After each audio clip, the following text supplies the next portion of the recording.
up and going. So if I look distracted, I kind of am, but I'm gonna talk through this. So yeah, the eighth seed, the Memphis Grizzlies, are gonna take on OKC. And when you think about that matchup, and you think about the matchup between OKC and, all right, now we're live. I don't know what happened. It just you had to take. I don't know. Sometimes you just hit a button one time too many, or one time too less, and then all of a sudden you can't get anything going. So, yeah. So you look at that matchup. Could the Grizzlies come out of that matchup against OKC? I think so. I think John Morant missing some time this year, and I think the ability, the playmaker that he is. Obviously, they went up against a very good team in the Dallas Mavericks, and the big man right in the middle for Memphis gives everybody some fits. So that will begin Sunday at OKC, and so.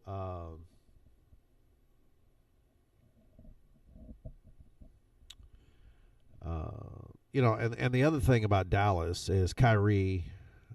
If he's in that game last night, is that a different game for Dallas? So you got to think about the totality of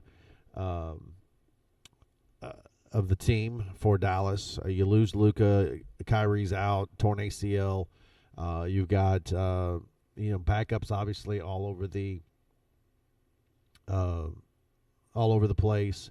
And so Scotty Scheffler in golf is -8 at the RBC Heritage. But anyway, so Dallas missed the playoffs 2 times in the last 3 years after being in the finals in 2024. But nonetheless, we'll move on from them. And Memphis, I think Memphis has a pretty decent shot at OKC. Is it above 50%? Probably not. I think they probably have about a 42.5% chance on beating OKC in a series. It's going to be tough to beat OKC at home. They're proven as the number 1 seed, right? And so the 1 versus 8, OKC versus the Grizz, and then the 2 seed versus the 7 seed will be Houston, the Rockets. Boy, we used to talk about James Harden and the Rockets back in the day, right? And so the Houston Rockets, the number 2 seed, they are going to take on the number 7 seed in Golden State, the Warriors versus the Rockets. I like Golden State's experience in this game. I think they are the experienced team, but they are the elder statesmen in this particular matchup. And so when you look at this, I think that the Rockets probably will come out in that matchup. LA Clippers, number 5. They're the 5 seed. They'll take on the 4 seed in the Denver Nuggets. I think this is a toss-up, depending on who shows up for LA. They've got a roster that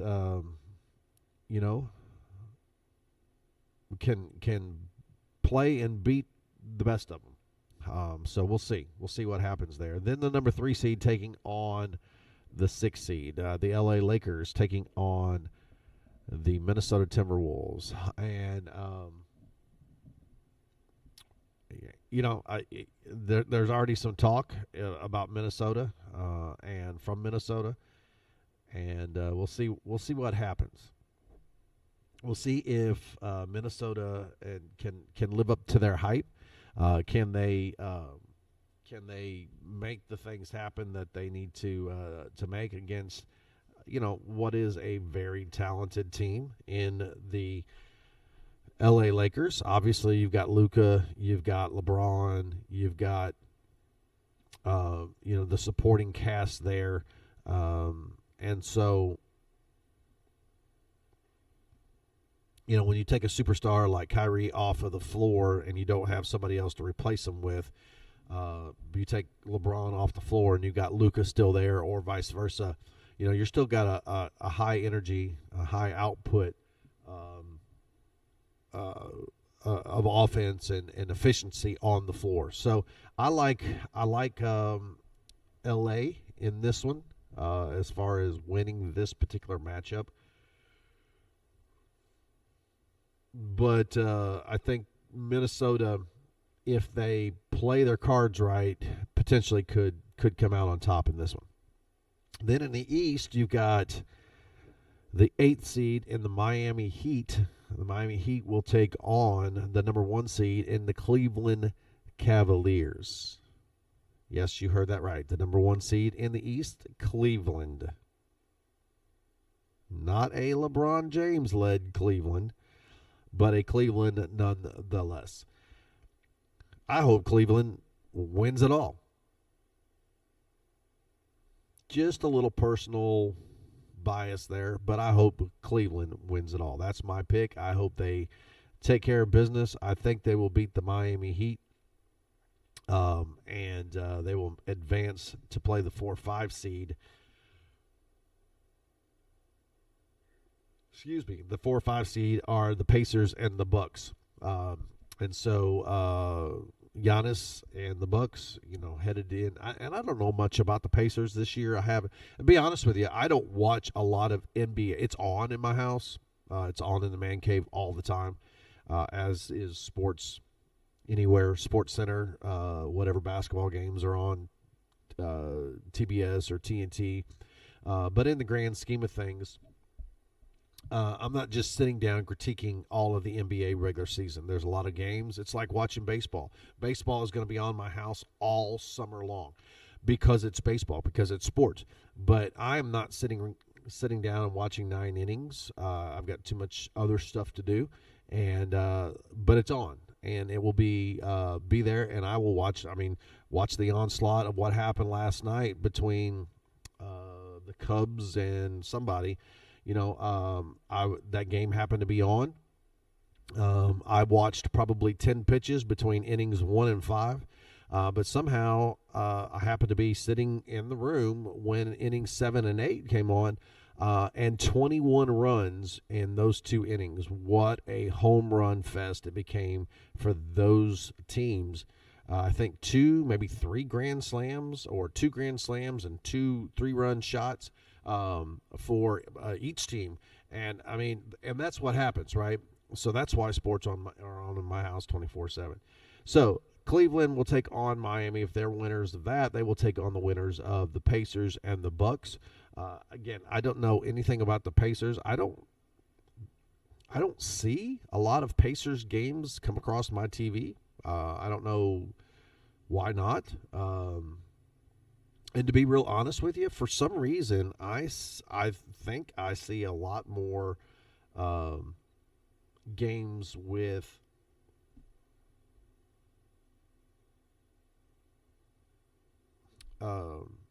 LA on my TV than I do anybody, right?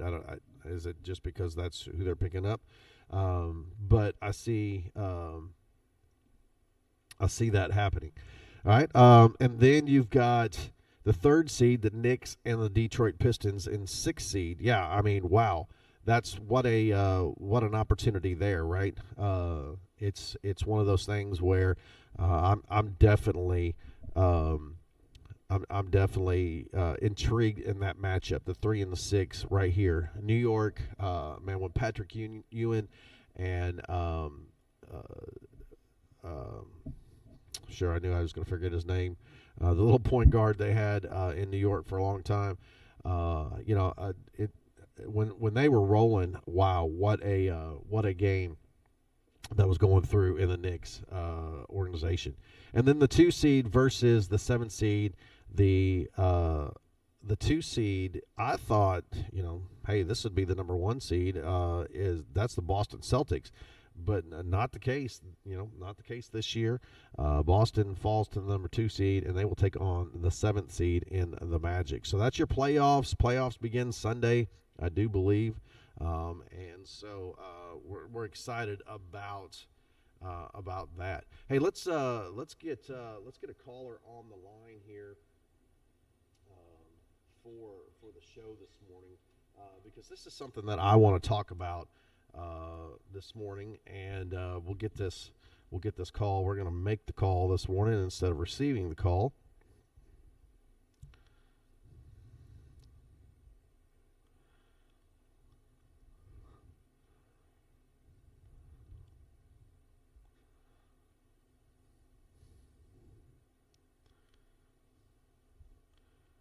So let's see if we can make this happen here.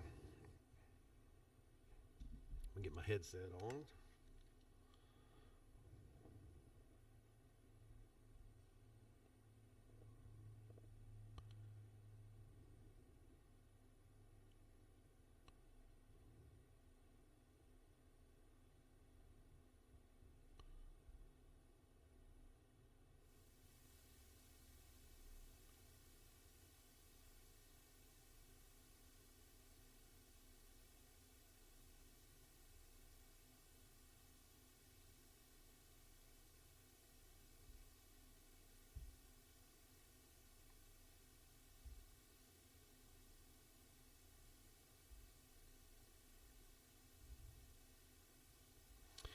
All right, we're going to try this right here.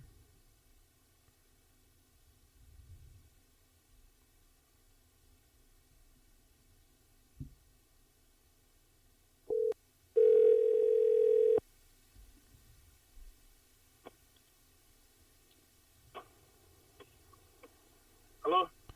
Good morning. Is this Senior Artist Hicks? Yes, sir. How are you? Hey, Artist Coach T, man. How you doing this morning? Good, man. What's going on? Hey, man. I'm just sitting here, and we had a guest this morning, and that guest has had some car trouble getting in, and I'm talking about this well. One of my topics to talk about this morning was this nil deal, the Nico Amaliva and college football leading into the NFL, and just all of that stuff. And so I thought, hey, we've had some text conversations, some social media banter, and and we can agree to disagree. We can respect each other's decisions on our thoughts about this. But I give Artist, you spent 9 years in the NFL. You went through college. Obviously, this was not an issue for you players and even myself back in the 90s, and this wasn't even a concept. I mean, we were definitely crucified if we were getting freebies and trying to trade jerseys or anything like that. We were receiving the death penalty. But talk to us a little bit. What is your thoughts on this whole Nico situation? All right. Well, first of all, obviously back in our days, we didn't have NIL, but we had don't tell. So don't for a second think that this hadn't been going on for a long time. Right. It was just under the table. You don't open. So yeah, it wasn't NIL. It was just don't tell. So money's been given out for a long time. It's just now that you can legally do it and do it in the open, and it's a part of the game. This whole deal, man, it's crazy, and it doesn't have to be. I'm all for the athlete making money, right? Because when you look at the institutions, the universities, they're making tons of money.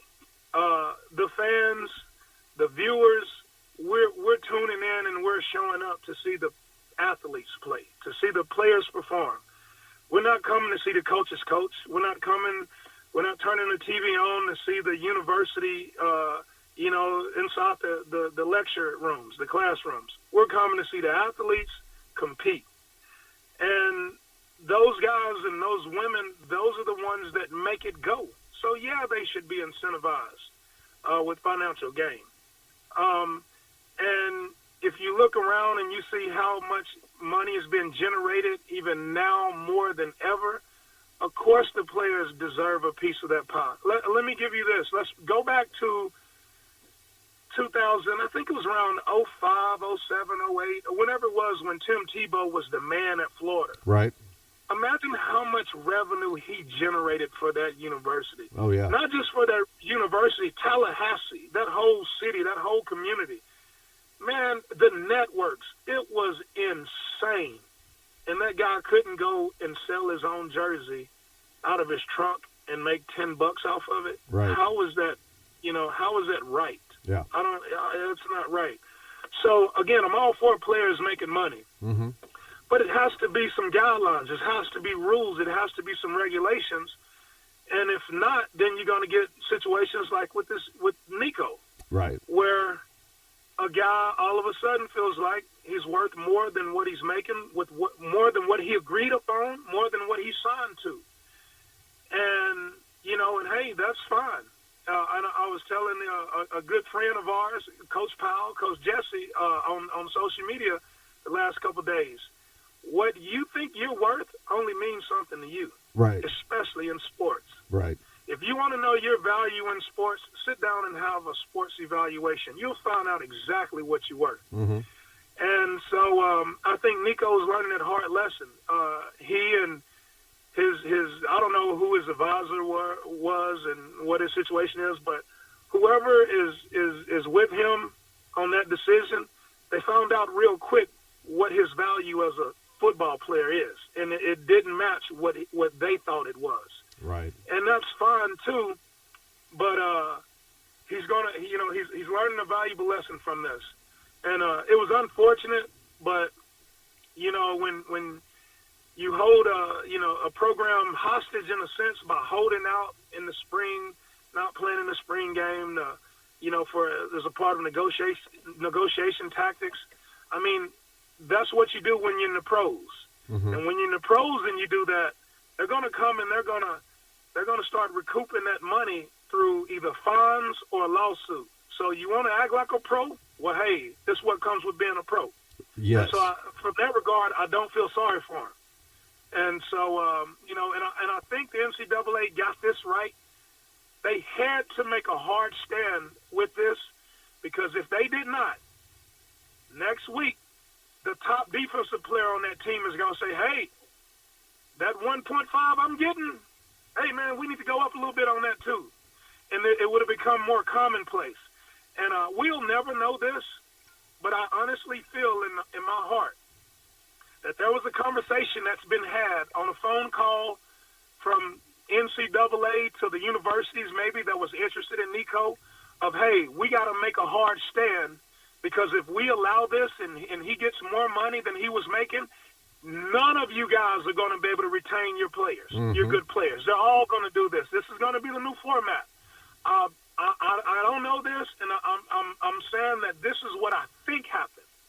The NCAA had a conversation with those programs, and not only can we not allow that, we gotta offer him less than what he was going to make at UT to drive this home, and that's going to nip this in the bud. Right. And it will.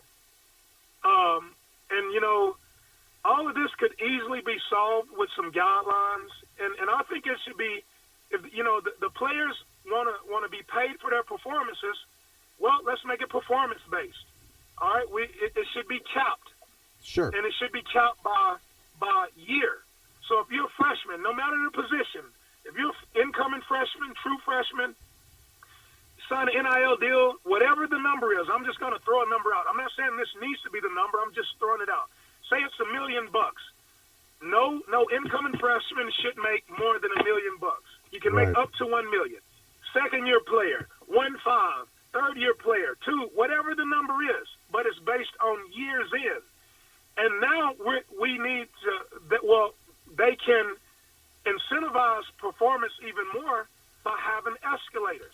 If you become an all-conference player, bump it up another $250,000. Right. If you become an All-American, bump it up $500,000.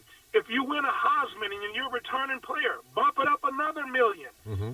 That solves all this stuff. Right. And it will erase issues like incoming freshmen, like the kid that signed the NIL deal at Michigan, the $4 million deal as a freshman. And I guarantee you that played a part in Nico's decision. Oh, 100%. He's seen a true freshman come in, and he's making twice as much, and he hadn't proved anything. I'm at UT. We just went to the playoffs. I had a pretty solid year. I need what that guy's getting. I guarantee you that was a factor. But again, you won't have an incoming freshman that's making more than a third-year all-SEC, all-Big Ten, all-Pac-12 player. Right. Because you don't realize it on the outside, but inside that locker room, that creates division. If I'm a fourth-year starter, I've been all-conference 3 years, I'm preseason All-American this year, and I got a 17, 18-year-old freshman walking in. He don't even know how to tie his shoelaces yet, and he's making $4 million. I got an issue with that guy. I may never say it, but I got an issue with that guy. And the first time that something goes on, I'm going to be on that guy's, on his back. Right. That creates division in these locker rooms. It will erase all of that. Yeah. So I think the NCAA has to move to set some of these guidelines or something in place. They have to. Right. And I agree 100% with everything you're saying right there. So there's been some talk. I think now there's obviously some, as always, when things like this happen, lawsuits start to fly and people are trying to recoup their money and this and that. And I think there's already been a judge that's saying, hey, we're going to make a ruling on this early and quick, because it needs to be, and that's what they should have done originally. When the first lawsuit happened, then the judge should have said, okay, we agree that you should be paid or should be able to make money off your name, image, and likeness. We have no issue with that. But we're going to give the NCAA 90 days to figure this out. They didn't do that, and it just became the Wild Wild West, right? Yeah. So I kind of go back, and you can say, well, it's easy to place blame there, and it was. I mean, these judges are supposed to be very smart and intelligent people, looking at these laws and these policies and things. There should have been some time given to the NCAA to figure it out and put a policy in place. Now, if the NCAA didn't do that, that was on them. But there should have been some time.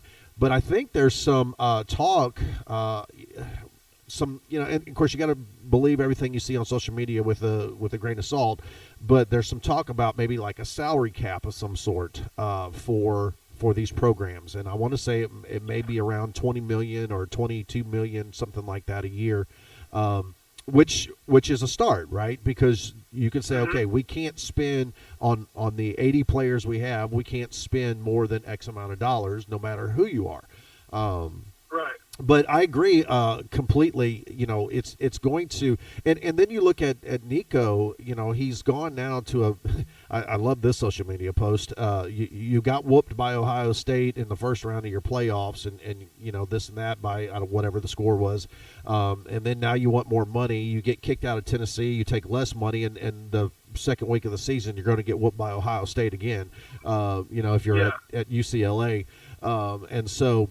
I don't think Nico makes them that much better. When you look at the grand scheme of things, the evaluation part that you just talked about is so crucial. I don't think he was a great college quarterback to begin with. What are your thoughts on that? No, absolutely not. I mean, when I watch a ton of football, and you can see the potential there.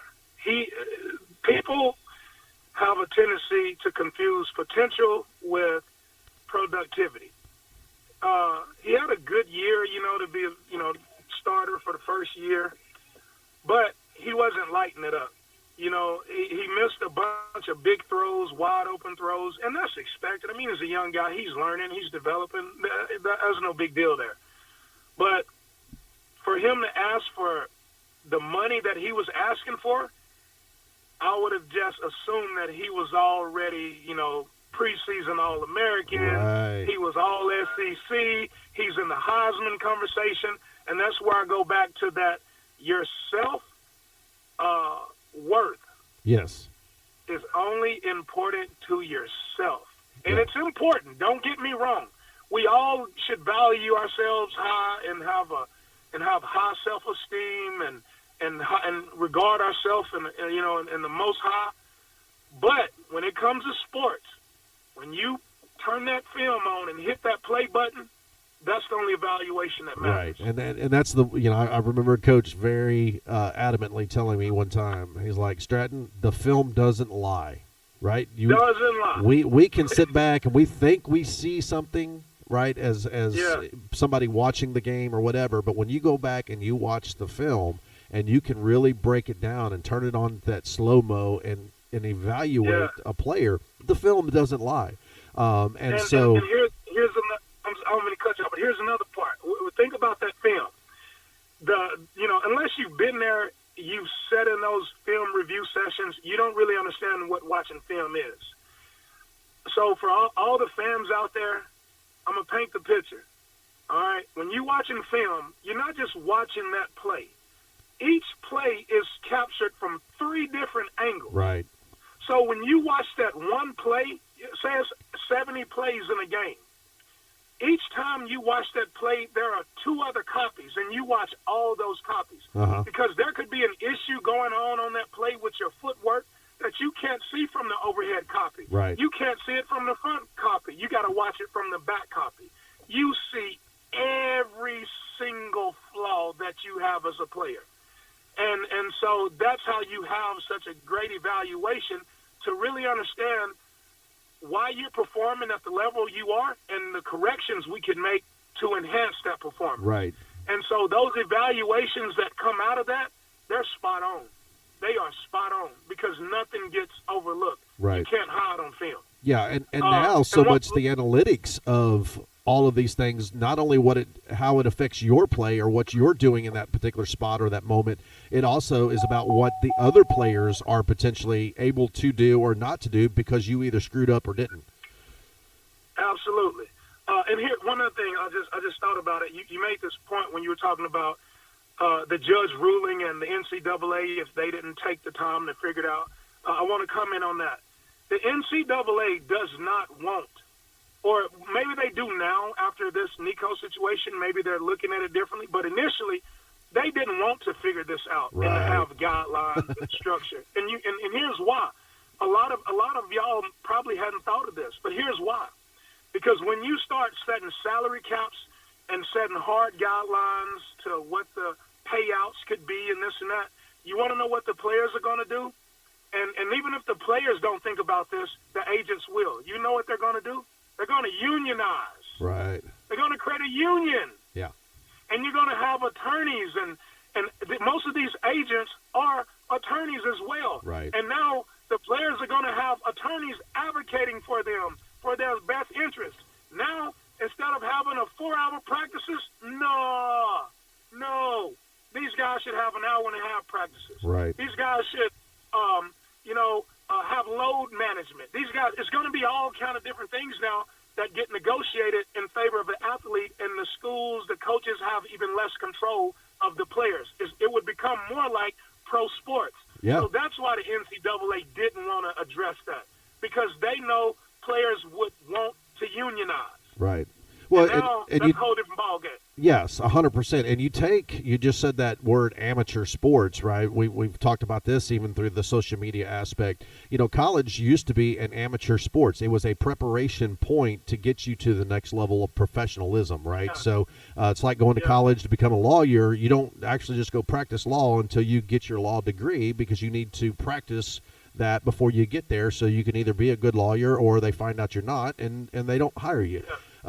But so what do you feel about this?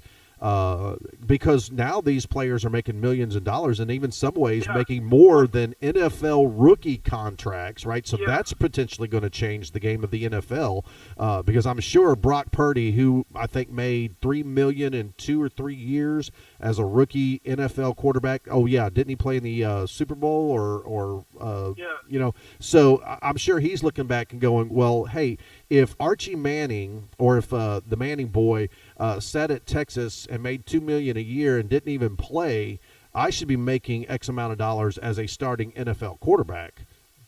Absolutely, yeah. The amateur, tag should have got dropped years ago when these programs, NCAA football especially, and these conferences start signing these multi-million-dollar TV contracts. When that happened, amateur cut it off. It's no longer amateur. Right. The money that's being made tells us that it's no longer amateur. And when you think about it, some of these colleges, UT, Alabama, when Florida's on top, Florida, in the Big Ten, Ohio State, Penn State, Michigan, some of these programs' fan bases are bigger than NFL fan bases. Oh, 100%. Like, those teams' fan bases are bigger and have farther reach than the Jacksonville Jaguars right now. So Yeah. it's not amateur sports. We're confusing that. It's not at all, and it hadn't been for a long time. And you know, it's just a way of, I think the universities and the NCAA like having it tagged because they didn't have to have the discussion about paying players. Well, right. Because it's still Yeah. amateur. Yeah, 100%. And now look at the pressure that these kids are under. Man, these are 18, sometimes 17-year-old kids, like the receiver from Alabama, 17, early 20s, mid-20s, and they are competing under the brightest lights, the most pressure.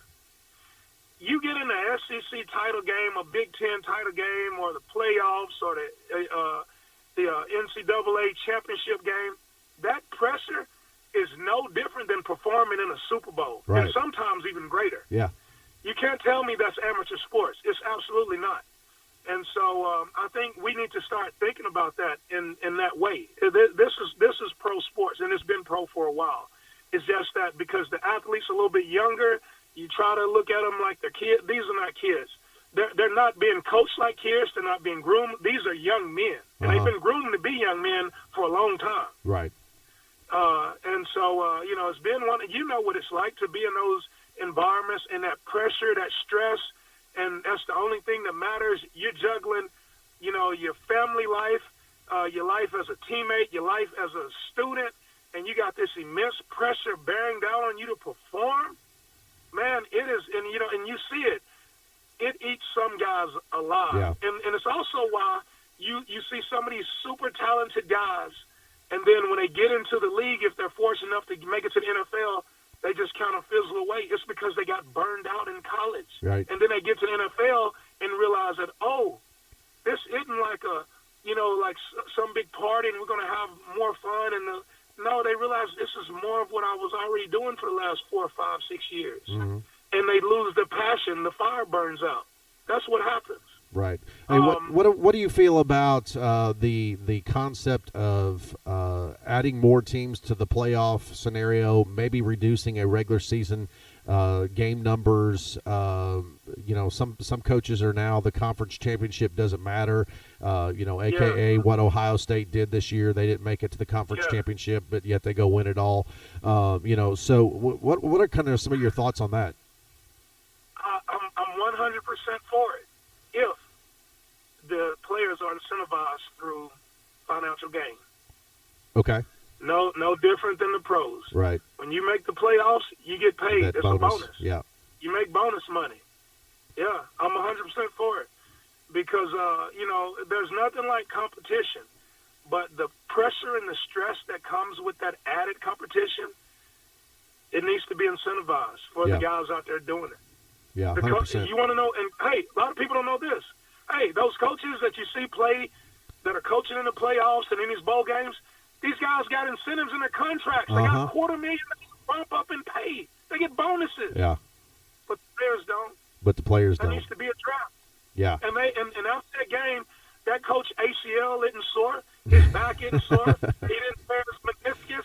His L2 didn't bother him. His C3 didn't rupture. None of that. Now go home, kiss his wife, see his kids, and have a good evening. Right. Players sitting in the trainer getting ice and steam all night. Yeah, getting cortisone shots and everything else to make it through. Yeah. Him and his wife have a great night. He just made a nice little bonus. That's vacation money. Yeah, she's going shopping the next week, and And Absolutely. these players are checking themselves into traction and chiropractic school. There you go. So it's great, but it has to be great for everybody. Yeah, definitely. You know, it can't be good just for the fans, the viewers, the coaches, the universities. Man, the players are the biggest component of it all. Without the star athlete, without the talented players, none of this works. And I hate to say this, but I have to be honest in what I say. If without the quality player, we have what we watch when we turn the TV on and watch the UFL right now. Uh-huh. And that's why numbers aren't high. So if you want these big games, these big atmospheres, it's the players, it's the quality player, it's the talented player. And they're making it go. Right. Yeah, they need coaching. But a talented player can overcome poor coaching. Yeah. Great coaching cannot overcome a lack of talent. I don't care who you are. Don't care who you are. Yeah, I mean, so, you look at the guys that have come through, you know, like, as you said earlier, the Jacksonville Jaguars organization, or, you know, I mean, we've had some great coaches come through there, even on the college level. I mean, Urban Meyer obviously is a great coach. He's won some championships, you know, at the college level on different teams. So you can't say that he doesn't know what he's talking about. But he went there, and what did he have? You know, if you don't have an offensive line, your quarterback's not going to go. He's not going to. I don't care how good your quarterback is. If you don't have an offensive line, it's not going to happen. The greatest modern example of this is the great Nicholas Saban. Right. Saban was at Michigan State, and Saban had some dogs up there. He had Irvin, he had Flozell Adams, he had Underwood. Saban had some guys that could go. But when did Saban start transitioning to the Nick Saban that we know now? When he came down here to the South and the SEC and started getting those players at LSU, and then went to Alabama, and he was getting the premier guys, and all of a sudden, that good coaching turned into the greatest coaching that we've ever seen in college sports. Right. It's because of the players. Yeah. He didn't come with a new playbook. He didn't design some new defense. He didn't hire some new athletic trainer that was the difference. No, it's the caliber athlete. Right. The athlete makes everything go. Yeah, 100%. Now, you need coaching to make sure it's structured and it's disciplined and it's educated, but the athlete makes everything go, man. Yeah, and there's some component of putting those guys in the right spot at the right time. You know, they can't see everything from their angle on the field, so you're trying to play that chess match from the press box and whatnot. But and that's what coaches are for, right? They're supposed to put those players in the best spots and make those things happen. So, Artis, thanks so much for taking this call this morning. I really appreciate that conversation. And hopefully, you know, as this morphs and grows into whatever it's going to grow into, maybe we can have some more conversation about this. I know. I talked to Jesse the other day, and you know, he said he's got some things going on, but you know, we may have a little bit of a podcast coming out with the three of us here in the near future. We never know, so we'll talk about that more. But thanks for taking the call this morning. Hey, great insight. I love what you're bringing to this conversation, because you know, you're there. You were you know, you lived through this, and you know, I mean, I just think about you and I in college. You know, what would that have been? How would that have changed our lives had we been able to make some money, you know, through the NIL back in the you know, 80s, 90s, early 2000s, you know, and heck, I might not even gone to try to play pro ball if that was the case, because if I could have made a little bit of money and been wise with that, I could have set my family up and then gone and done something that would have been less taxing on my body for the next 10 years, you know? For sure. Yeah. And one last thing. Yes, sir. All of us can learn from this Nico situation. All of us. And it's just not athletes, all of us. And here's the takeaway for me. Your self-evaluation only matters to you. And the key is to start looking at yourself and finding areas of improvement where you can make yourself better. So then what you value yourself aligns with where the rest of the world values. Right. And when you get to that point, oh man, the sky really is the limit, because you're worth more to everybody. Yeah. You know what I mean? Yeah. And so I think that's the takeaway here that we all can look at.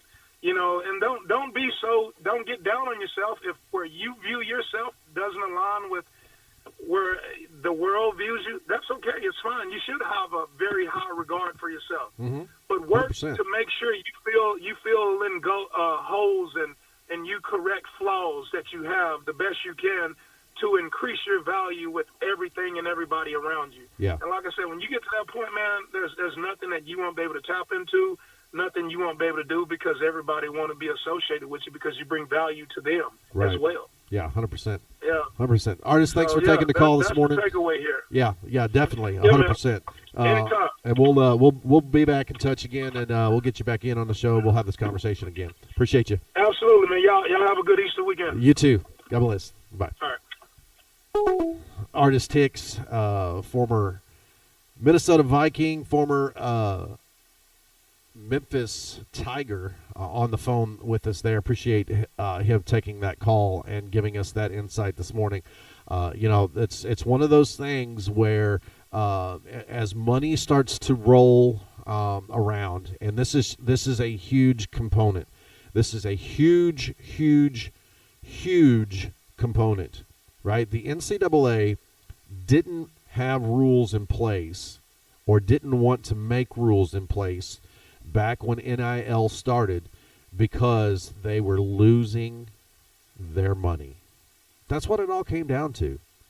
They didn't want to lose their money. And so now millions and millions and millions of dollars are flowing out of the NCAA's pocket, and they're going to have to, of course, millions and maybe even billions were flowing in. So the money was there. We're talking about retro back pay for certain athletes. Now, that's another conversation, another topic of discussion. Does a player from, I'll just take it this way, does Artist Hicks, who played for the Memphis, I think an alligator just ate somebody's golf ball there at the RBC Heritage, and now he's running away with it. Wow. But does Artist Hicks, does he deserve to go back and be paid what his evaluation pay would have been back in the early 2000s? Should he receive that money? I'm going to say this, artist, buddy of mine, a friend of mine. I appreciate his conversations. I appreciate his honesty and openness to talk about these topics, right? But no, neither did I. I mean, you go back to the 90s, right? And look at this. Nobody, if you're going to start this, everybody who came before it, it is what it is. You just move on, right? But from here on out, you can say, okay, well, everybody should get paid. Well, the kicker with this is there was nothing put in place for that to happen. There was nothing, there was no plan of action. And when there was no plan of action, there was chaos. And chaos leads to more chaos. And eventually, chaos leads to destruction, right? If there's no chaos, something is going to fall apart. Or if there is chaos, something is going to fall apart eventually. So there has to be guidelines and rules. And that's exactly what Artist was just talking about. He was talking about having something in place. And I appreciate, I think the NCAA wanted to have Congress step in, and I'm not for governmental oversight. I'm not for that. This is you've got how many ever Division I football teams? They all can have. You take your pot, right? How much money is the NCAA bringing in? And okay, we're going to give X amount of dollars of that pot to each school, and you can do with it, through your nil fund, so to speak, as you will, right? If you want to give, 50 guys, $25,000 a piece, or you want to give 40 guys $50,000 a piece, or you want to give 30 guys $100,000 a piece, whatever you want to do, that's what you can do. But but it became the Wild Wild West. Now you can say, well, look, Manning and Nico and these guys, they've all cleaned house, and they're going to make all of this money, and they're going to be able to do, everybody else should be. Well, okay, because there was no guidelines, because there was none of that put into place, there wasn't nothing. Those guys benefited. They're going to benefit off of that. Now, Nico lost money, right? He lost $500,000 next year because he decided to. I don't know who his agent was. Artists had made mention of the agent. I don't know who his agent was. Some say the agents were his parents. Your parents should always be looking out for your best interest. They should. That's why they're the parent, right? They should be. Not all parents do that. It's a sad world sometimes we live in, but not all parents do that, and so they should be. But in the end, if my parent is my agent, my parent's always going to go for more money, right? They're always going to try to get more, which is why I do believe that could be potentially true, that the parent was involved in these conversations, right? That's why we have sports agents that are trained and knowledgeable in the field of economics, sports economics, and worth. Those agents are not going to go after $4 million if your evaluation is only $2 million. They're not going to do that. Now, if Nico was worth $4 million, I guarantee you the agents would have gone for $4 million originally. But is he worth $4 million? Look at his stats, right? Look at his stats. His stats don't lie. The film doesn't lie. And so in the end, in the grand scheme of things, he wasn't a $4 million quarterback. And what Artist just said was that the kid that went into Michigan as a freshman coming out of high school gets $4 million. Well, lucky for him, because under the new guidelines moving forward, that may not be available. That money may not be there for that individual to make. And if it's not there, if it's not available, then what do? It'll be very interesting to see kind of moving forward how those things happen and how this shakes down. But nonetheless, I appreciate Artist taking that phone call this morning. Artist Hicks and Jackson native and JCM grad, former Memphis Tiger, and played a few teams. I played for the Philadelphia Eagles, played for the Vikings, and so congratulations. Well, I say congratulations. Artist, thanks for taking that phone call. Hey guys, we're going to step away for a couple minutes here real quick, get some things set up for our next segment. This is going to be a great a conversation this morning, topic of conversation. Rebuild, rocking the rebuild is the topic of the next hour. Rocking the rebuild right there in the southern part of Tennessee, Selmer, Tennessee. We all know the weather that we've had over the last few months here in West Tennessee, the amount of rain, the amount of storms, the amount of tornadoes. And I want to say that front that came through just a couple weeks ago that led to the tornado that hit Selmer, Tennessee, I want to say through that particular storm front, there were over 800 tornado warnings across the nation out of that particular storm front. So it wasn't just us here in West Tennessee that was affected. This was, you're going all the way from like Arizona, Texas, all the way to Chicago, Illinois. Got a buddy who lives up there that was saying they got 14 inches of rain and a tornado that hit outside of Chicago. And so, this was a wide devastation. We were very lucky here in Jackson to kind of escape that. We've had our own in the past. You go back to Union University back in 07, 08 maybe, and think about the destruction and devastation that Union University took in Jackson at that time. Our friends down in Selmer, Tennessee, are experiencing the same thing. And I've got another friend that said, hey, my brother was renting a house in Selmer at the time, and they were in the storm shelter. Half the house was split down the middle. Half the house was disintegrated and gone, and the other half was laying out in the road, so to speak. I just can only imagine what folks are having to deal with that. And so rocking the rebuild, we're going to have Hub City Wrestling right here in the house in the 10 o'clock hour. And we've got some folks in, and maybe we can get them. Maybe we can get them riled up. Maybe we'll get a body slam through the pool table here before it's all said and done. Hopefully, it won't be me. No, just joking. Daniel, if you're listening to this, I am joking completely. I know these things are brand new. There will not be any body slamming through the pool table here at Caddy Sports Club. Caddy's indoor golf, the premier world-class simulators.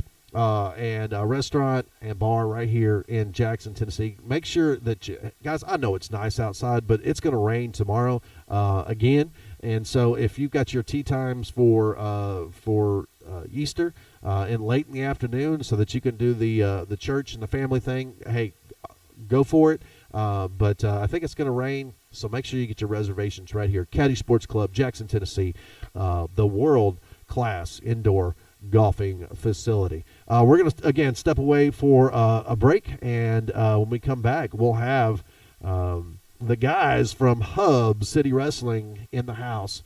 Don't go away. Good morning, gentlemen. Great. Good.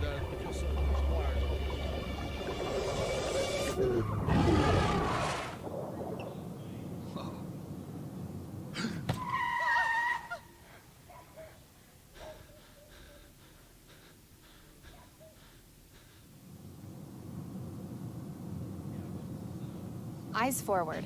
Don't drive distracted. Emma, did you hear? Todd's in the hospital. Who's Todd? He got a collapsed lung from vaping. He thought it was cool. Not cool.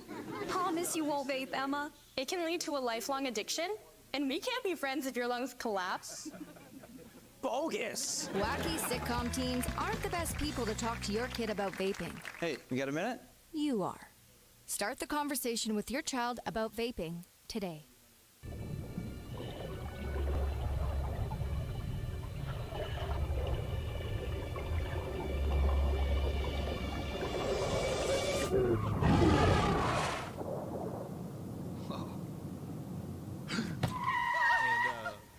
And it's actually.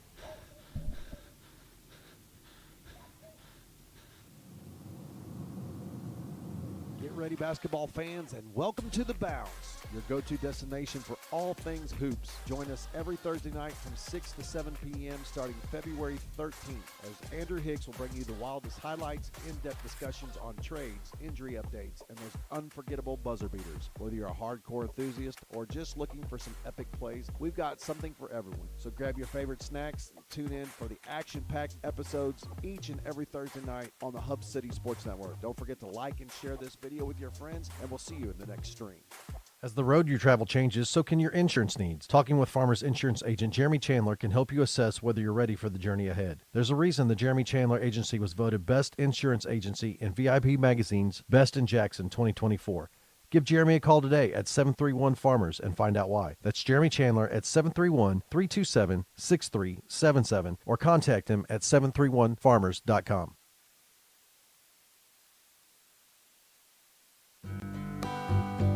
Planning your financial future can be a daunting task. With all the things you want to achieve, how do you prepare so your money will go the distance? Here's some advice that may help. Why not talk to your local Woodman Life representative? They can answer all your questions, and together you can fill out a free needs analysis to help identify your short and long-term financial goals.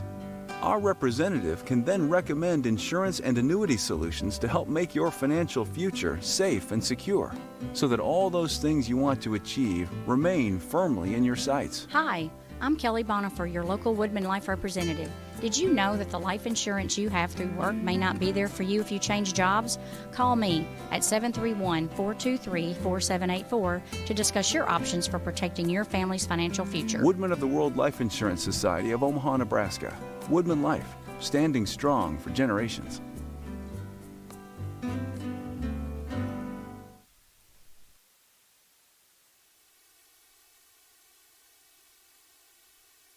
And welcome back, Sports Talk Live with the coach. That's me, Coach T. Stratton, live right here at Caddy Sports Club, the premier indoor golfing facility in Jackson, Tennessee.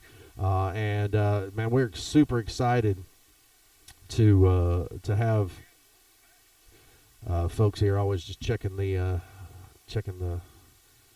audio here. But Hub City Sports Network is proud to have Hub City Wrestling right here on the set right here at Caddy's Sports Club. I think you guys, this is the first time you've been in this facility?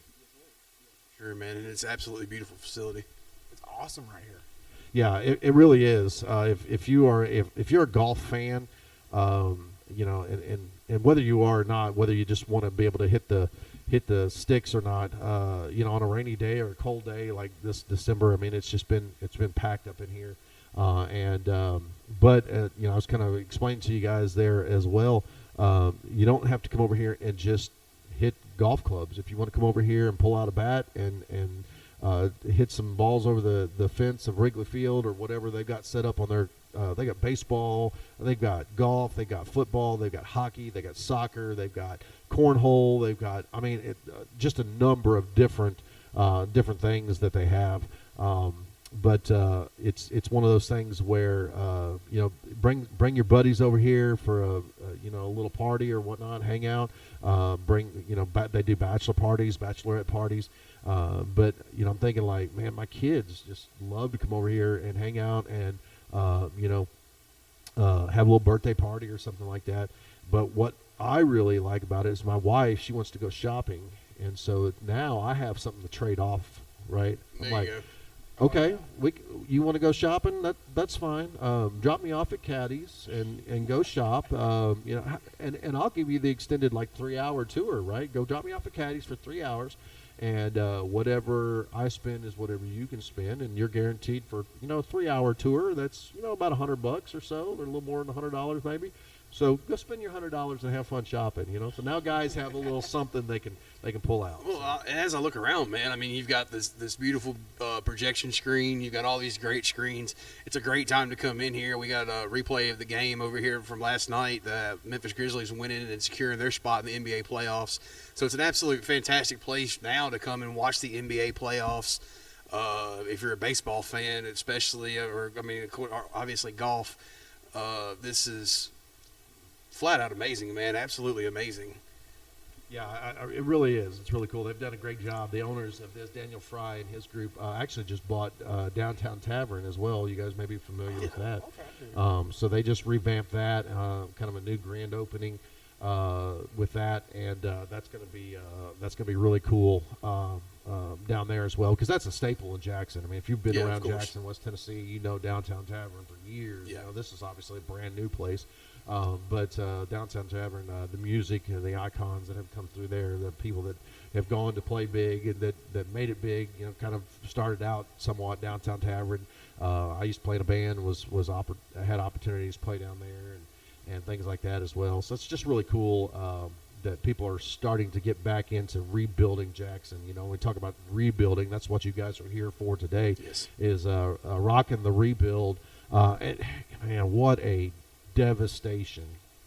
I remember we lived through the tornado of, I think it was 2007, maybe 2008, that hit here in Jackson and tore Union up. I've got some family members that work at Union, and the day that was over, that night that happened, we go immediately to Jackson, or to Union the next morning. And we you know, we look at the devastation of those buildings. just you thank God that there's no loss of life and things like that. But it happens, and but here we are again now in this season of tornado activity, and it hit Selmer this time, right? And it was awful. I went there. Yeah. And like that gas station in the corner, like completely gone. Like, I've always seen storms on like TV, like devastation. I've never seen that in person, and it really hit me. I was like, oh wow, like these storms are pretty serious. Yeah, it was definitely something that you didn't want to experience, right? I mean, you look at it and you went, wow, as you said, that building is just completely leveled, and you think about, well, was there anybody in there when that tornado hit, right? And so Bam Bam, introduce yourself, introduce the company, and these guys sitting next to us, to our community here, and then let's talk about that rock and the rebuild. I'm going to move a camera here, make sure we got everybody in it while we're doing this, but go ahead and do that. All right. So we're all a part of Hub City Wrestling. It's a derivative of what used to be USA Championship Wrestling. We used to host on WBBJ for the late great Bert Prentice. Used to run the shows at the Ultimate Arena, and myself and a few others have been fortunate enough to get this opportunity to create Hub City Wrestling and be more part of Jackson itself. I'm from the West Tennessee area. I'm from Bolivar, Tennessee, originally. This is Logan Blake. He is from Jackson. DJ. I'm grown. He's from Bolivar as well. And I've been wrestling in this area for 15 years. I've been fortunate enough to wrestle in Selmer 14 of those 15 years. And it being so close to home for me, and myself having family there, I feel that this is more than what we could do with our platform, is kind of give back to an area that has given us everything over all this time. We've been fortunate enough when we started this endeavor, our very first show was in Selma. Not only as Hub City Wrestling, but we also ran a show a couple of years ago with Jerry.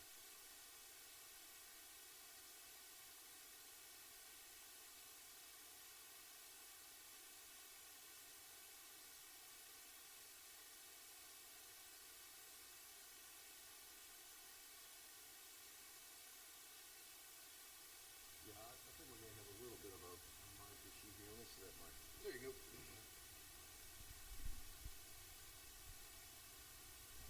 Blake, if you give me a test right there.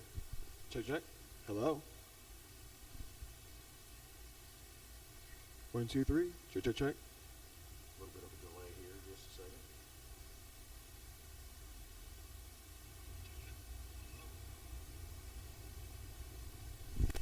All right. 1, 2, 3. Check. All right, yours is rolling. We're gonna roll that. I think I might have this one might be out here. So if you guys don't mind sharing. No, you're fine. But like I hope the camera caught it as well. But as I said, it's very important for us as not only wrestlers, but as people that have lived in this community and worked in this community alongside the community, to be able to give back with the platform that we've been fortunate enough to be given. There we go. Now we got something. All right. Apologize for that, folks. We got that fixed there. You love technology until it doesn't work, right? Right. Oh, yeah. Totally. This equipment bounces around from one to the next, spot to the next, and so sometimes things go out, and mic cords are one of those things that just go bad. We'll have to get that fixed. I do apologize for that.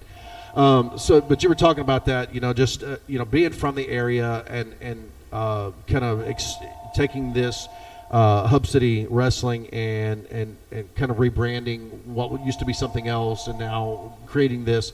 I really think it's cool because for one, not only do you do things like this, Rock and the Rebuild for for the folks of Selmer, all right? But you guys use this as a platform to get into the school systems and to do fundraisers for schools and to help help communities and as well as maybe even mentor some kids and we do talk about that as well. Talk about that for so a second. what we wind up doing is we've been fortunate enough, we have annual events usually called Back to School, where we give out school supplies, have the community come in and enjoy a great night of wrestling. We've had this past December, we had Christmas for Kids, where we gave out over 200 Christmas toys to individuals. Great night of wrestling, and we're fortunate enough for the people that aren't able to actually get to the shows, we're able to bring you the show via television with WBBJ. We love what we do for the community and the outreach that we're able to give, because we all know from a wrestler standpoint that we're absolutely nothing without these fans. We're just average guys that, would not be living our dreams. I'm pretty sure I can speak for both of these gentlemen, but I grew up on this. I'm the oldest out of all of us, but I grew up on Jerry the King Lawler. I grew up on Bill Dundee, Jimmy Valiant, Carl Fergie, even as far as, of course, like everybody, the household names of Stone Cold Steve Austin, The Rock, Triple H, who just went in the Hall of Fame last night. I've lived and breathed this. My mom got me into this, of all people. Some people, you hear people say their grandparents got them into it because they got to watch Channel 5 growing up. Right, it was religion to wake up Saturday morning and not go to cartoons. Yeah, just go to Channel 5. Right. I mean, what else region really had that? Yeah. And I'm fortunate enough to be in the business that I love. I'm fortunate enough that I've been able to travel all over this great United States and to other areas, and to be with the people that I grew up watching. I was trained by the great Brian Christopher, the son of Jerry the King Lawler. Logan was trained locally by former NWA champion Greg Anthony, former NWA national champion, I'm pretty sure.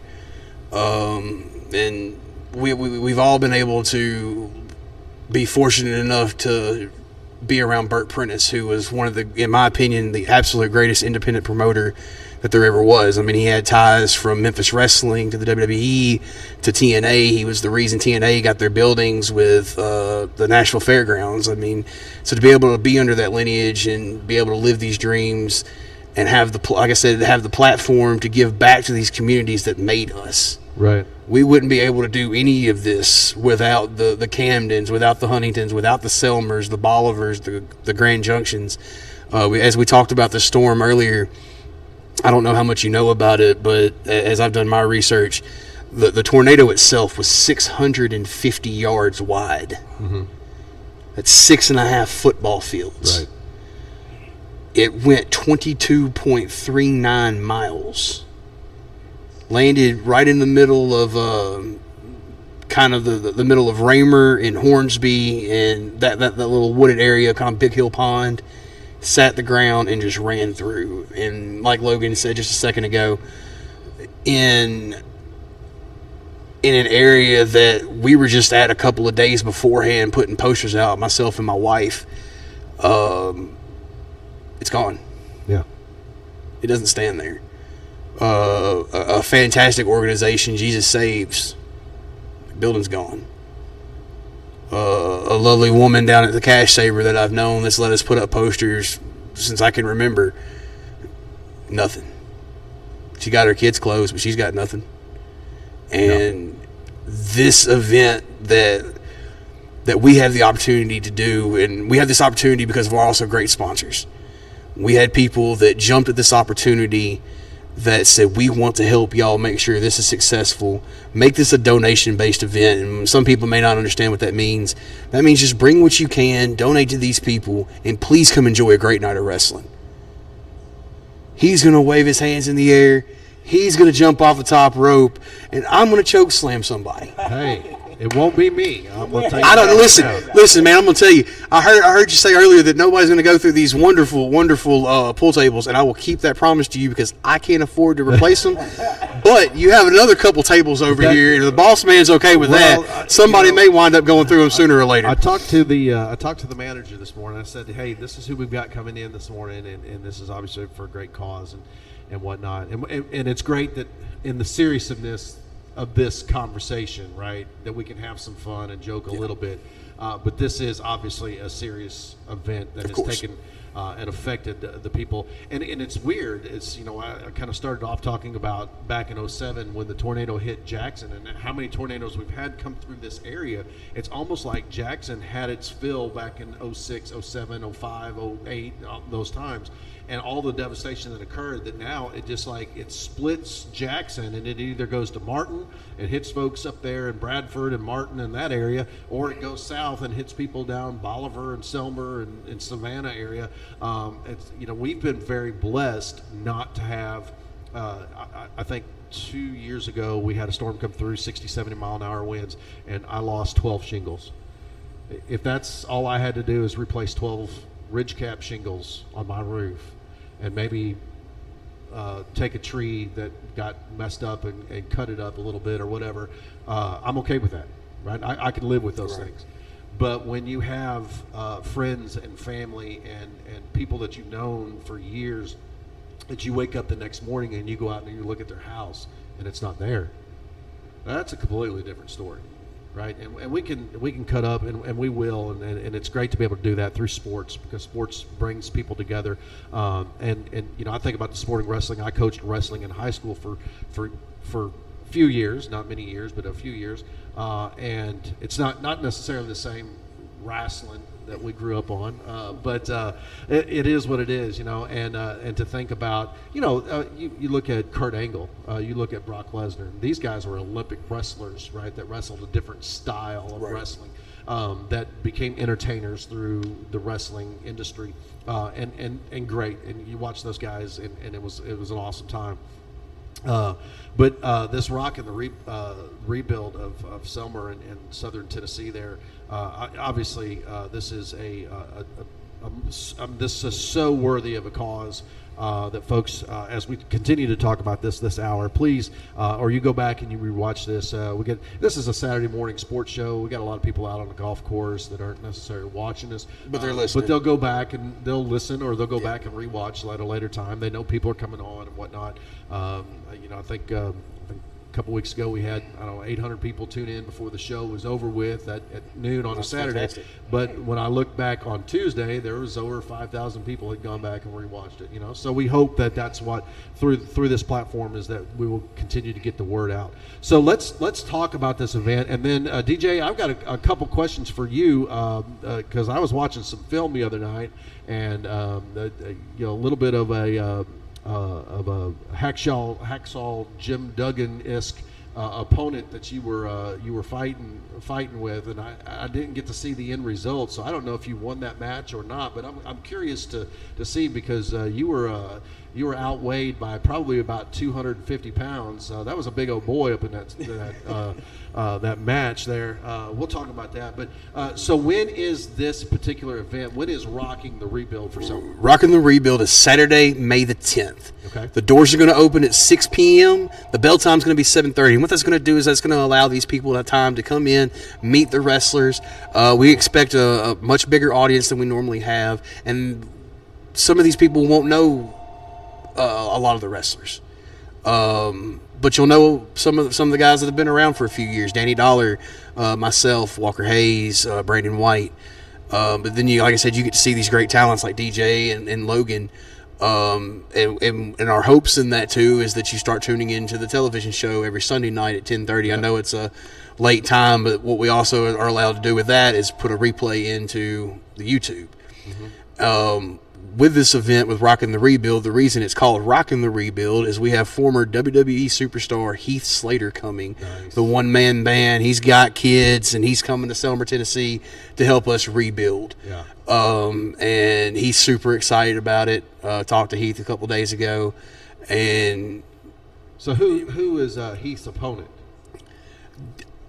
I I have no idea. That is not my thing. Okay. I wear many hats in Hub City Wrestling, but booking and match planning, matchmaking is absolutely not my forte, nor my job. Okay. Somebody much smarter than me gets to do that. All right. But I do know that he's coming, and that hour and a half will allow the people to come meet him, come meet Logan, come meet DJ. We're going to be having shirts that are going to be on sale with the profits going to this Rockin' the Rebuild. So come in, get your food, get your seat, get set. We hope that, like I said, we're hoping to fill this thing. So front rows are going to be first come, first serve. It's like I said, it's all donation based. And where exactly is it at? It's going to be at the Selmer Community Center, and that's 230 North 5th Street in Selmer, Tennessee. As soon as you come off 64, if you're coming from Bolivar or that area off 64, you're going to go through all the devastation. If you're coming from the bypass, it's going to be the road's right across from the Regions. The Regions ATM, sorry. I got to make sure I specify that because there's a Regions Bank and then a Regions ATM. But it's right across the street from that. But the Selmer Community Center, 230 North 5th Street. Doors open 6 o'clock, bell time 7:30. Please come meet all these guys. Come enjoy a great night of wrestling, and please help us help this town rebuild. Yeah. So besides Heath and these guys sitting here, who else can? How many matches are we going to see that night? So what we do is we record 4 episodes of television at one time. Oh, okay. So it's going to be 4 weeks of TV, anywhere between 10 to 14 matches. Okay. But again, our episodes are only 30 minutes long. So even though that sounds like a lot of matches, the matches are generally very quick. Right. You've only got X amount of time in that 30 minutes that you can have a television show, and some people don't realize that 30 minutes isn't 30 minutes. And also in that 30 minutes, you've got to get people like myself. You've got to get MJ Davis. You've got to get Logan Blake, DJ Fury, Danny Dollar, Walker Hayes, and Brandon White, and Miles Morrison, and all these guys in that time as well. Yeah. We do have some talent coming up from Mobile, Alabama area. Former WWE referee Scott Armstrong, the brother of the Road Dogg. Okay. I think a lot of people remember the Road Dogg from DX.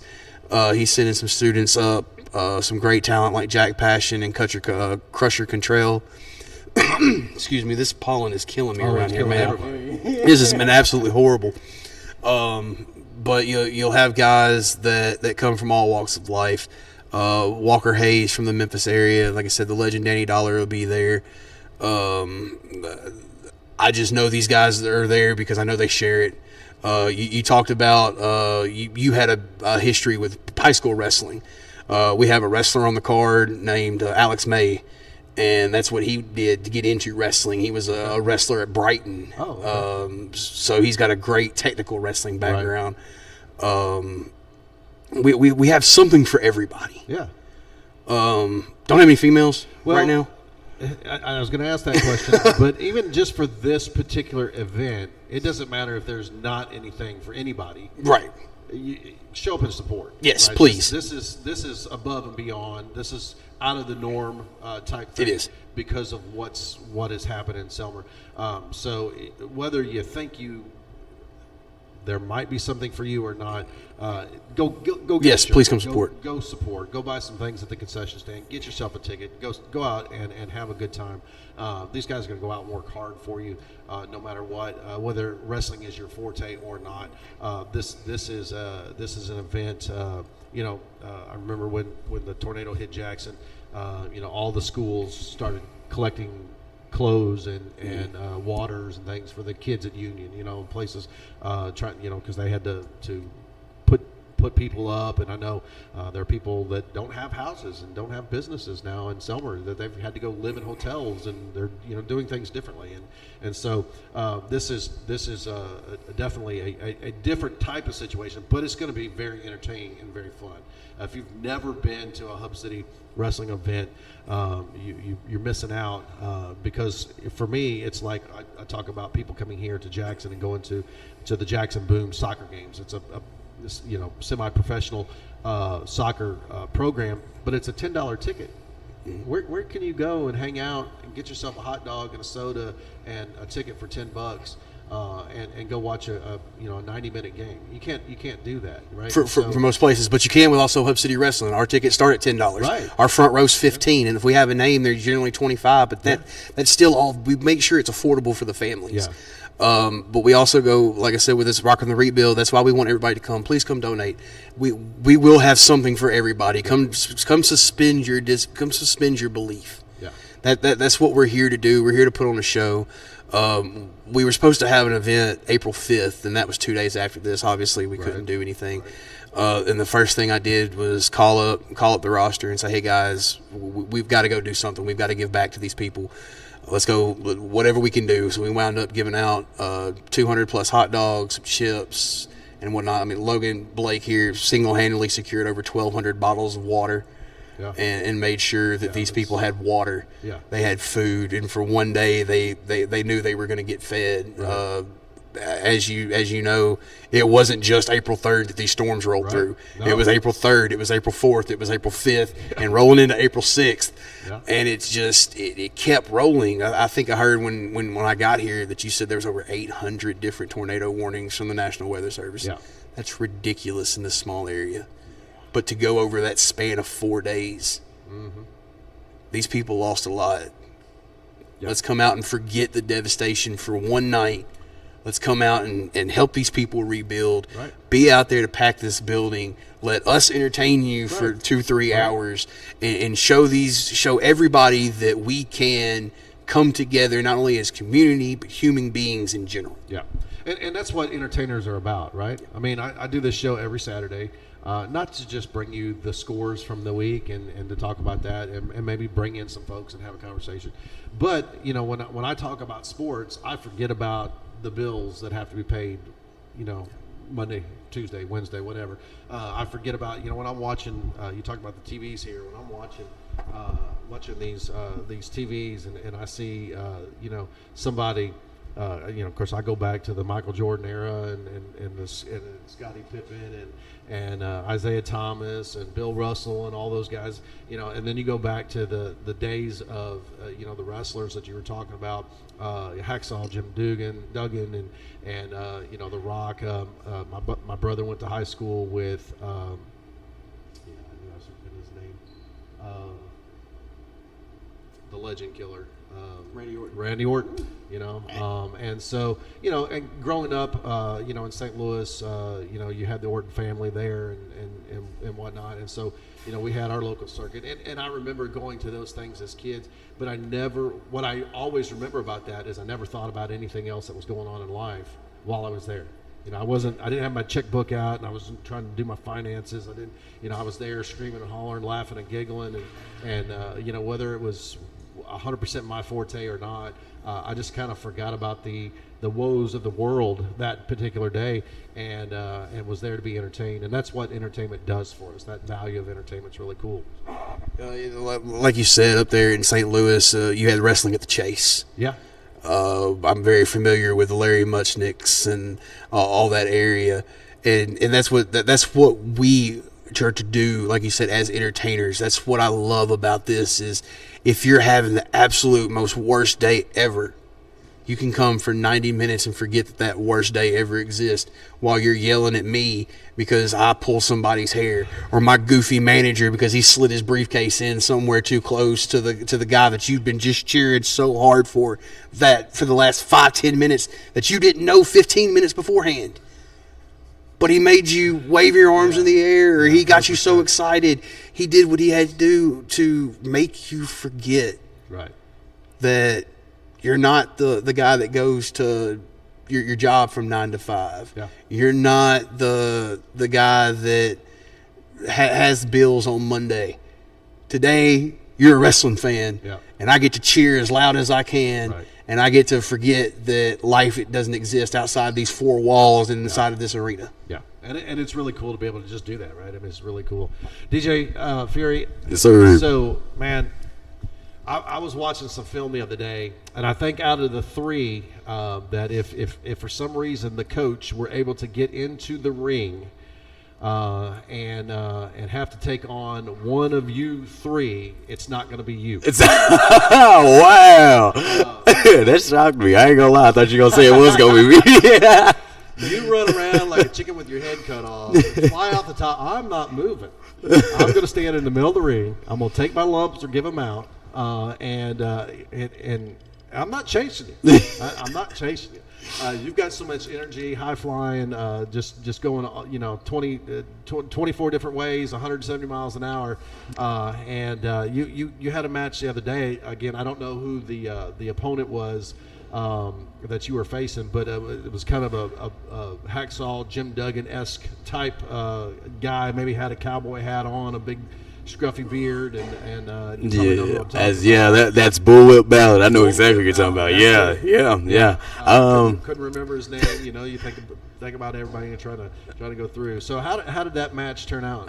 Well, it didn't turn out the way I thought it was going to end. I thought I was going to pull out a surprising victory, but I'm not gonna lie to you. That's a strong boy right there, man. That's an impressive built guy. Like he gave me everything, but at the same time I gave him everything back. And that's one thing I love about myself. Guys, a lot of people look at me and they're just like, "Oh, you're a wrestler?" I'm like, "Yeah, man, I do wrestling." It's like, no, it's unbelievable. I'm like, no, I really do, man, because when I go out there, I don't think about, oh, this guy's like 200 pounds more bigger than me. He's 6'8". He's going to destroy. I don't think like that because the fans don't allow me to think like that. Because when I step out that curtain, they go absolutely nuts. And it makes me feel like, hey, I'm the same size as this guy. We might, he might outweigh me, but I don't feel that way. The crowd gets me so pumped up. I'll go in there and fight with the best of, big, small, it doesn't matter. But sadly, I didn't get the W against him. However, it just felt good to know that I did give him one heck of a battle that he probably won't ever forget. You guys were having, it looked like somebody was having a good time. Oh, yeah. Well, I was when I was getting my licks in, but then when, it was the other way around, I was like, okay, we're going to have to. So if you and I were able to tie one on, we'd have to have a ring about the size of this pool table. Because, again, I'm not chasing you anywhere. I was tell folks, I've actually just gone through a life change of my own. I've lost almost 100 pounds. Oh, wow, man. Yes, sir. Healthy and all right. Getting elderly and age. Yeah. And I got a big milestone birthday coming up and this and that. But, and it's one of those things where if I'm running, you better run. Right. If something bad is happening. I've had 8 knee surgeries. Wow. Playing sports in my life and doing this. And so if I'm running, there is something very bad happening behind me. And you better not look. You better not try to think about. Just take it for the word that it is. If I am running, it's probably because there's a big white bear chasing me. Because if it was brown or black, I might turn around and fight it. I might be okay with that. If it's white, which was why I don't go to the Arctic, so I'm not going to be one of those.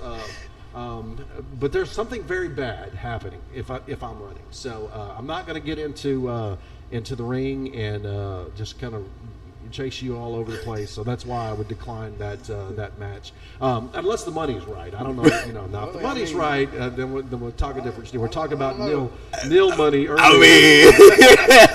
And then adding on to that, a funny story. Back when he was talking about one of the world's greatest independent, promoters, Bert Prentice. I had the pleasure of working under him, learned a lot under him, and we was doing a show, and I just finished my match, and Jerry the King Lawler was there that night, and I'll never forget. I got done, and everybody's like, "Oh man, you did good," and I just see Jerry Lawler look at Bert and go, "I just need you to do me one favor," and he goes, "Yeah," he goes, "What's up?"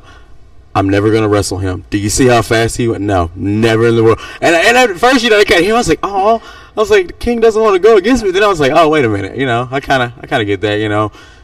I'm a Sonic the Hedgehog little guy here, so I don't want to wear him down like that. Blake, what about you, man? What we know DJ Fury's flying off the top ropes. He's running around like a chicken with his head cut off. I watched a match of yours the other day. I actually caught it live on TV. I was watching just one of those. You talk about all these pollens. I got on some medicine that now I can't sleep, right? So trying to get this crud just kicked out of my system here. And so happened to be up the other night and kicked it on TV. And I was like, oh, look at these guys. It's touched on my wife as she was trying to sleep. and said, "Hey, they're going to be on the show," you know. And so we watched a little bit. But what's your signature move? What can fans expect to see if you're on the winning side of this match? What's the finishing move going to be for you? Well, usually my finishing move is the Scorpion Death Drop. That's Sting uses a lot of times. Yeah. But sometimes I'll have to pull out is like the belly to the back, but I spin with it. Okay. I like doing that. It's a little more momentum, you know. So the belly to the back like a suplex type thing, or the Scorpion Deathlock, which means you're ripping somebody's knees out. Well, I got like imagine so like your hold head. on, Reverse DDT, Scorpion Death. Oh, the reverse Scorpion DDT. Death Okay, I drop. can handle that one. I can handle that Scorpion one. Death drop, and then the legs of the Scorpion Death. Yeah. Knees, I'm out. So I'll have to go back to DJ Fury and just chase him around. Ripping the knees off. Okay. So I'm trying to size up my opponent here. If I could ever make it, into a match somewhere, because I know on occasion. So I was a principal for a while, and I know on occasion that Shane Pascal up at Bradford has been in the ring. I know that now the new head of USJ the high school, but former Peabody head coach Shane Jacobs has been in the ring, on occasion, and somehow the principal and athletic director and Coach T. Stratton has missed that opportunity.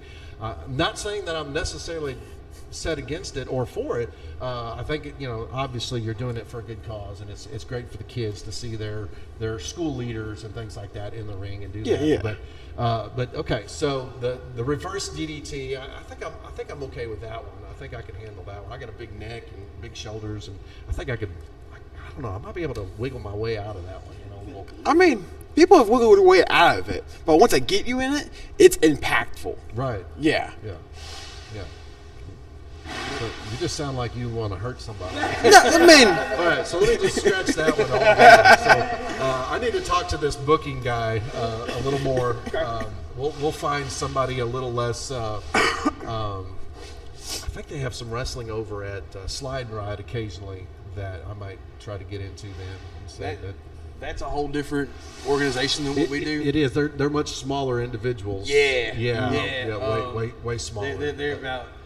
Yeah, so we'll just leave that one be. But they're even more my size. But Little Show is a great guy over there. I love Little Show. That's my favorite one. Yeah, it is. It's really cool. So what got you into wrestling, and what I mean, you seem to be very passionate about.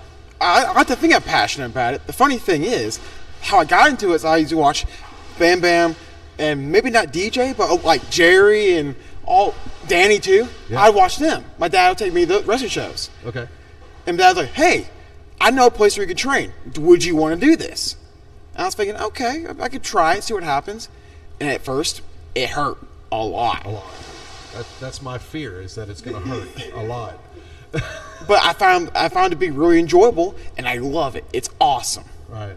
See, I think about the years that I played football, and I had a helmet on, and I had shoulder pads. And maybe that would be my signature thing. Maybe I should come in a helmet and shoulder pads and full, body armor, pads. And are you allowed to wrestle in those things, or? I mean, are you allowed to? Yes, Norman Smiley did it in the late '90s for WCW. I don't recommend it because at the end of the day, you want to kind of land flat. You don't want any. It's like landing on a pebble or something. So you're sucks. insinuating that that the coach would be not vertical. Right. Okay. Everybody winds up not vertical at one point, even if you go for a pin. Well, that's true. But you still. Right. Would you want to be on the advantage I can see is it might help you get shoulder up, but it may not get you all the way down for the pin. Right. But if I just stood on top of somebody for the pin, right? You'd have to do some work. Have to do some work. Have to do some work. Right. Okay. All right. That makes sense. Get a very lucky shot. You said you were a principal. They had paddles. You said about Back Shane. in the day. Shane. Yeah. He teamed with Jerry Lawler one time, and he paddled me. Oh, wow. wow. I just kind of rolled my eyes when you said the name. Okay. Congratulations, Bradford High. Yeah. But yeah, flashbacks for sure. But yeah, everybody winds up vertical at one point. Yeah. Okay. All right. So Blake, so you got into wrestling. Dad obviously had some influence on that. And what about this event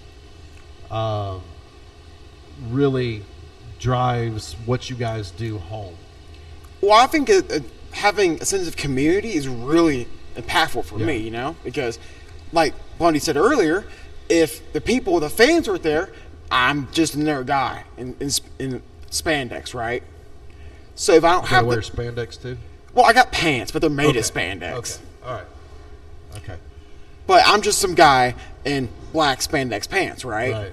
So without the fans of the community there, it's like, one puzzle piece out of the puzzle that's missing. Yeah, you're right. Yeah, definitely. And you definitely, I think this is really cool. We sit here joking and whatnot about this, but what you guys do on a Sunday night or a Friday night or hosting these events or going to these schools, it's kind of like, to me, it's that MasterCard commercial, right? It's, you can go out and you can spend lots of money on getting your car fixed, or you can go buy tickets to the ball game or this and that. But there's a part of sports that is priceless, right? And we talk about wrestling, and wrestling is not. It's kind of had its ups and downs. It's gone very national. It's gone very global, and then there was lots of issues, steroid use and abusiveness of owners and this and that has happened in the WWE, from the WWF to the WWE, and the WCW and the TNAs and all that folding up, and now this new one coming out, and there's always just, it seems like some saga going on in wrestling. But it's that sense of community that you guys bring, because again, you come in and you talked about it with your fans, right? Just if there's no fans in the stands, then you're just another guy that's just running down the aisle to jump in a ring and do what, right? You're there to entertain the fans. Yeah. Right? So I think that's really cool that you say that, because I think about that as football. When I was playing football, I wanted to win the game, and I never really thought about what we're doing for people in the stands, right? But those people show up to watch football or basketball or whatever. Today's a little different than it used to be. Now there's so much money being bet on sports and things like that, and death threats that get thrown around when a guy misses a shot or this or that.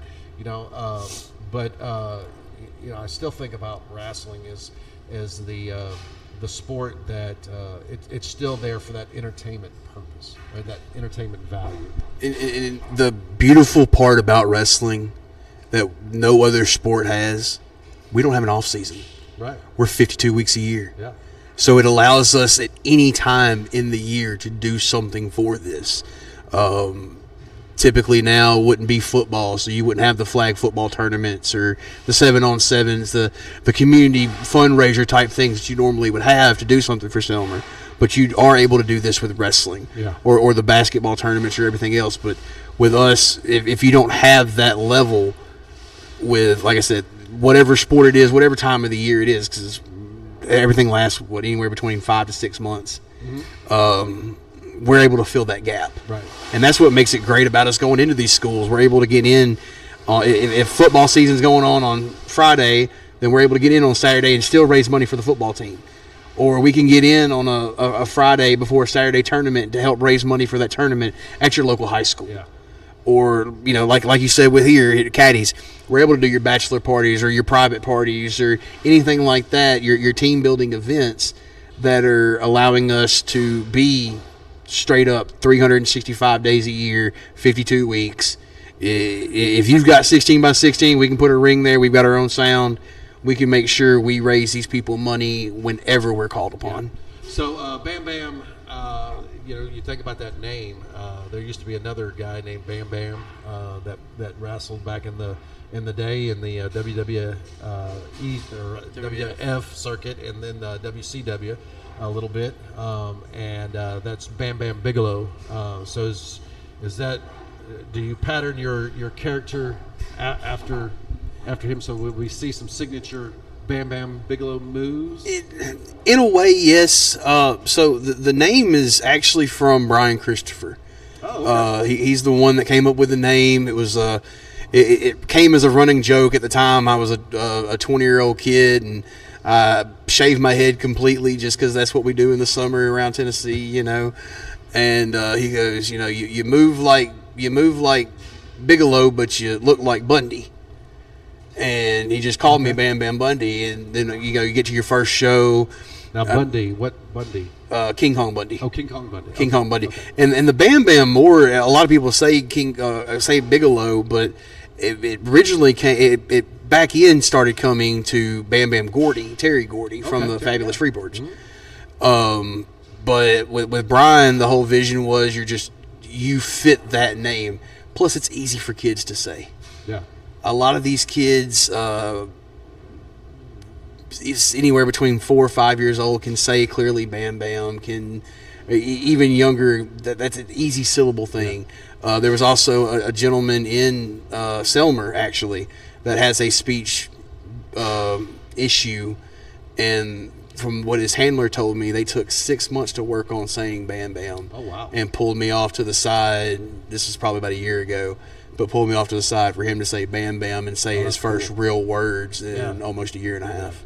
And you talk about, you know, entertaining people, but you're then also you know, giving encouragement to folks like this to do something, you know, that they're trying to struggle to overcome, right? That's really cool. That's a cool story. We've got to, again, Bolivar, Southside Jackson, Bolivar. We shouldn't be traveling the United States getting to live our dreams. Yeah. But we get to with this great sport. Yeah. And we get to do not only this for Selmer, but we get to go do it in Waterloo, Iowa, up there for Absolute Pro Wrestling. Yeah. Or we get to go to Battle on the Border in Hamilton, Ohio. We get to go down to Diamond Championship Wrestling. Or we get to go over with Tom Pritchard and them over in JPWA. We're allowed to literally go all over this great land of the United States and do this. Live our dream and help people. Right. Where else do you get to do it that you're not a professional athlete? Right. Yeah, definitely. Trey Smith gets to do it on the highest of high levels from here in Jackson. Mm-hmm. And that's what we all strive to be. Yeah. But Trey Smith can't be in Camden all the time, can't be in Huntington, can't be all these other places. But we can be that inspiration. Yeah. There's somebody that looks up to DJ Fury. Most people look down, but somebody looks up to DJ Fury. Somebody looks up to Logan Blake. Yeah. I've seen little girls and little boys stare up at Danny Dollar with absolute amazement. Yeah. We're guys that were born and raised here with all these people. We are these people. We just get to live a really cool life. Yeah. And with the platform, we want to give back as much as we can. Well, that's awesome. I mean, talk to us about this this belt here. You had made mention to that some people may have not have seen this yet. Now, I'm going to say this. So last week I had TFA, a Transitional Football Alliance. It's a new football organization that's bringing a team called the Tennessee Phoenix to West Tennessee. They're going to be a pre-professional football team. They brought me a TFA football. So that will go on to the home set, the studio set of the Hub City Sports Network. Dare I say that this is the gift for the coach here? No, unfortunately, not the gift for the coach. We haven't even gifted this to a wrestler yet, actually. Okay, all right. But I did want to bring it. Bring me out of retirement. I'll go wrestle for it. I guess. With Hub City Wrestling, what we wanted to do was we wanted to crown a champion. Yeah. And we wanted to crown the Hub City champion. Yeah. And this belt here, it pays homage to a lot of things. First, we've got the design itself is modeled after the AWA title from Jerry the King Lawler. Okay. Jerry the King Lawler winning the AWA title May 9th of 1989. I'm pretty sure. Somebody's going to eviscerate me, but I'm pretty sure it was 1989. Yeah, we'll get lots of calls on that. But lost to Kurt Hennig, I know that part. But became the first real world champion here in West Tennessee and Memphis in general. Yeah. So we had the design modeled after that. We're fortunate enough to display a train at the very top for the Hub City. It's iconic. You've got the train here on 45 for Casey Jones Village. You cross a railroad track anywhere you go. Traveling on the back side of Southside, you get to see all this great train ambiance as you're going over to over the backside of I don't even know the road. I think it's Eastleigh Road. We've got train tracks that bevel the outside of this fantastic design. The Tennessee flag, as I said, on each side plate. We all obviously love America here at Hub City Wrestling. We've got the great eagle on the top of each emblem on the sides, and a little trinket to the inside. Most trains have a number on the front of the train. We have the number 731 because we're all linked by 731 here in the Hub City. Yeah, that's really cool. But Coach, we'd love for you to hold it. Yeah. We'll get some pictures with you later for the thing. This is not. I mean, no, this is that's a legitimate title. Legit belt. So this is not some plastic thing that came off of Temu. No, not at all. This has got some girth to it. I mean, that's beautiful. I mean, it's going to look really good around my waist when I win this belt against. I heard there was a tournament happening soon. More information coming on that. We're actually going to have the information once we show it to our crowd May 10th. We'll have all the information on May 10th about the championship being crowned. But we're excited because it brings the first ever Hub City Wrestling champion. Yeah. And that means you're the best in everywhere the eyes reach of the Hub City. Yeah. WBBJ reaches 275,000 homes from Tiptonville to Savannah. Right. Which and that's what I love about, you talked about them being able not only to broadcast that on their local television station, but you made mention to it that also that can be uploaded to a YouTube, right? Yes. That's how the Hub City Sports Network operates. We operate via the digital media, right? So I've got a guy in Germany that watches my show regularly, and he watches the replay because obviously he's probably sleeping right now. But he'll come back and watch this, and then he always, usually on Sunday, he'll come back and text me, and we want to have conversations about whatever we've talked about on the show, and so it's really cool to be able to have that reach. And people all over the world potentially see this, And like I said, I've been wrestling well over 15 years, so I've been fortunate enough to make an audience outside of the United States. We reach, with Hub City Wrestling, we reach all the way to Japan. Yeah. We reach over to Germany. We reach down to South Africa. And we're fortunate enough because of the wrestlers that we bring in. It's not just Hub City guys and guys from Bolivar and Memphis and in the West Tennessee area. We've got stars, like I said, coming up from Mobile, Alabama. We've got stars like Flynn Hendricks that comes in from Nashville, Tavon Jordan, Majestic. All these guys are from different areas around, right? And they bring their own audience. Yeah. You never know where somebody's watching you. We were fortunate enough with USA to have gentlemen like Blake Christian, Jake Tucker, who wound up becoming Channing Lorenzo. I wanted to say Channing Tatum, but that's an actor. Channing Lorenzo in the WWE NXT system currently. Yeah. Blake Christian's a former GCW world champ. He was from here in Jackson. We have all of these audiences that somehow intertwined all together and allow all these different audiences to be able to watch us. So even if you can't see us here, or even if you go on vacation, you can still catch your favorite episodes of Hub City Wrestling on YouTube every Tuesday at 6:30. Yeah, definitely. And again, it's the entertainment value is what you make out of it too, right? I mean, of course, to some extent, people think wrestling was a little hokey back in the day, and it was scripted, it was fake, it was all these things, and I don't, whether it was or it wasn't, all I remember is that my grandfather would load me in the Maverick, and we'd drive down to Kiel Auditorium in downtown St. Louis, and we would watch whoever was coming to town, whether that was WCW or that was WWF or your local wrestling that got a big thing going on that night, or we'd go out to one of the civic centers in a community and we watch local wrestling or whatever. All I remember out of that is that, one, we went to White Castles, right? And two, I loaded up in the Maverick with my grandfather and we went and had a good time.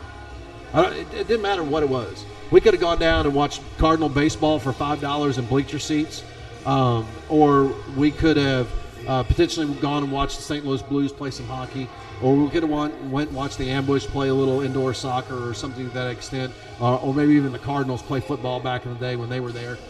It didn't matter what it was. It was the fact that I was loading up with Grandpa, and we were going to do something as a family, as buddies, as this is what we were doing on a Friday, Saturday night, and it was the best time in the world. And I'll tell you, 9 times out of 10, if he says, hey, we're going to watch wrestling tonight, I was more excited about that than maybe even going to a ball game, right? Because I knew it was going to be fan entertainment. Somebody's going to high-five me. Somebody's going to walk down the aisle, throw something at me, come over and grab me as a little kid and say, oh, you think you want me or whatever, you weren't going to get that if you were sitting in the baseball stands, I learned long ago, and these words have stuck with me and will always stick with me my entire career. We can argue about blue in the face of what everybody believes is real, is fake, is whatever, but the emotion is always real at a wrestling show. Yeah, and not only that, but the athleticism.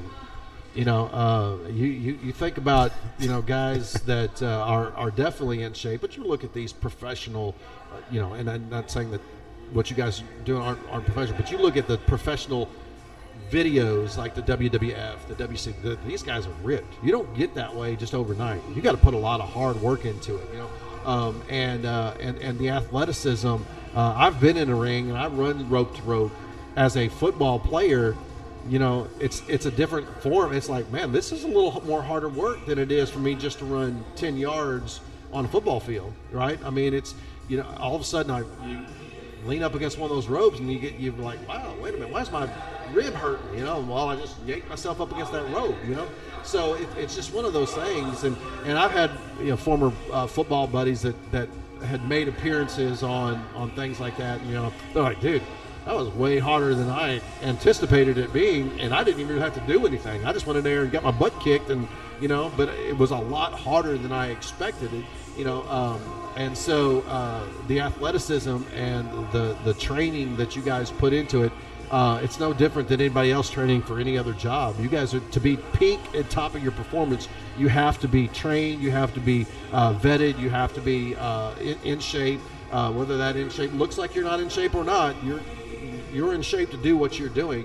And to stand there, I just think about, if I were right now to go outside and play pickleball for the first time in my life for 5 minutes, how winded I would be, because that's not something I'm used to doing, right? But to get into a ring and to think about that and to run around and chase you around for 2 minutes and 30 seconds, it's not going to happen. I'm going to be like, forget this. I'm going to sit Indian style right in the middle of the ring and say, come to me, then we'll wrestle, and then we'll move on. I played sports in high school too, man. Like I played football and I played baseball and everything, and like you said, I could tell a huge difference. My first day training, I went to Ripley, Tennessee, and my cousin was wrestling over there, and he's like, hey, you want to try this out? I was like, come on, bro. I said, I play sports. This ain't gonna be nothing.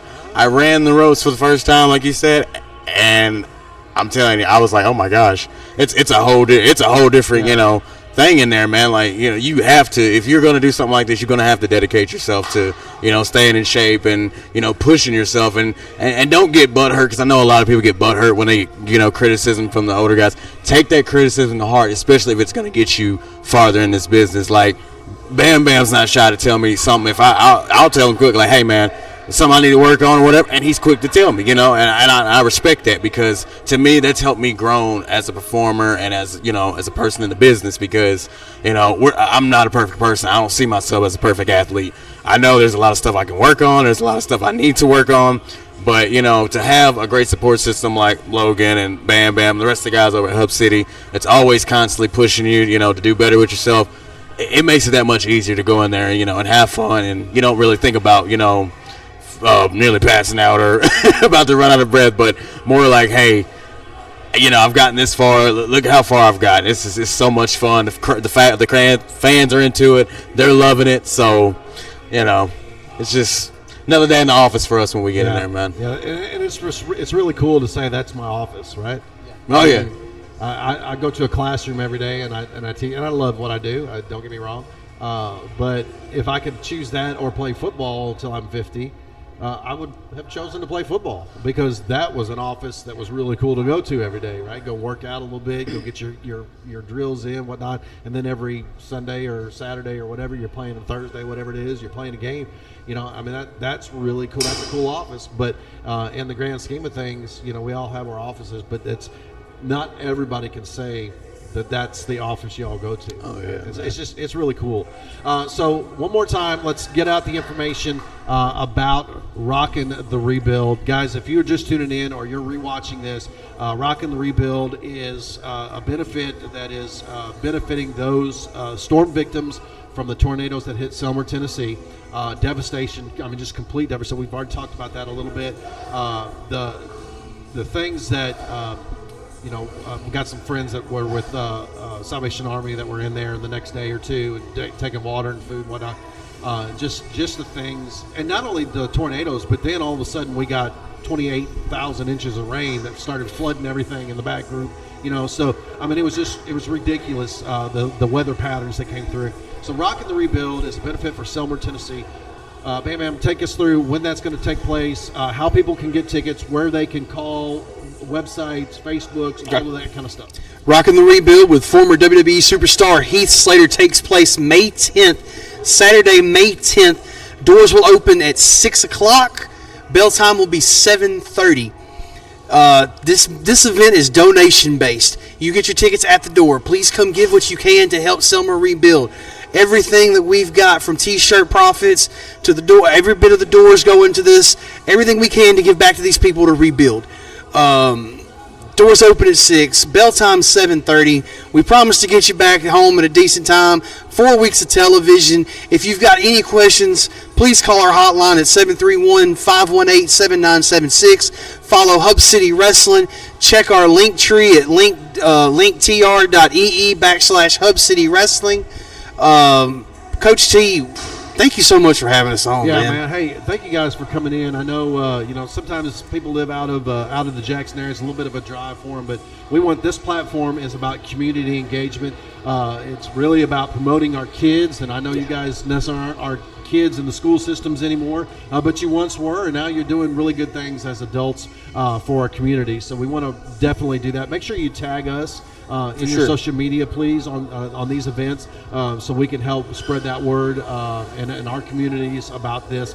This is a great opportunity, folks. If you are, if you're a business owner, you can only imagine that if you're there one day doing your business and the next day you come in and your business is completely wiped away, how that would be. Or we can all realize what it would be if we were sleeping in our house one night but not sleeping there the next day because that house was just wiped off the face of the earth. I just can only imagine those things, and it just, if you can help in any way, small or big, please reach out to those folks at Hub City Wrestling. They gave out their information there, and we will be getting whatever, again, tag us in that. We'll make sure we share that out.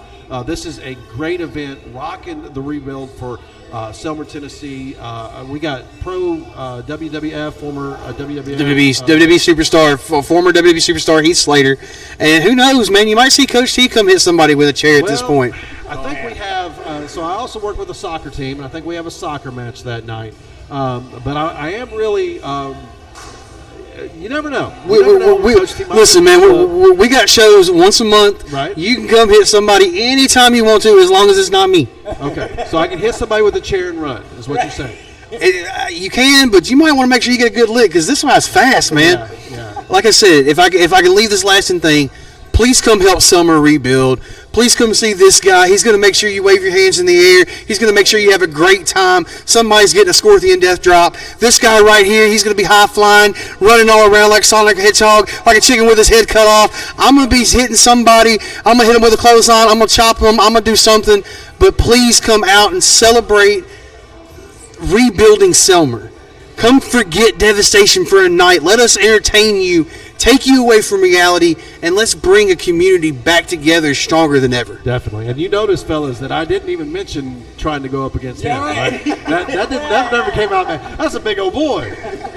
How big of a boy are you? That's a big old boy. I'm not going to. That's 400 pounds of twisted steel and sex appeal. So I've lost 100 pounds down. So I'm down closer to the 200 mark than I was the 300 mark. It is. I see Tommy Separello has joined the stream here, and Tommy Separello, he's an instructor. He's an instructor over at Jackson State, criminal justice. But a former police officer, and so I might see if Tommy and I. He's gone through a weight loss journey. He did, I think, rupture his Achilles, so he may not be interested in doing this. But we might come up with a tag team or something where we can come down and if I can't be successful at winning this championship belt, maybe we'll get the tag team belts or something.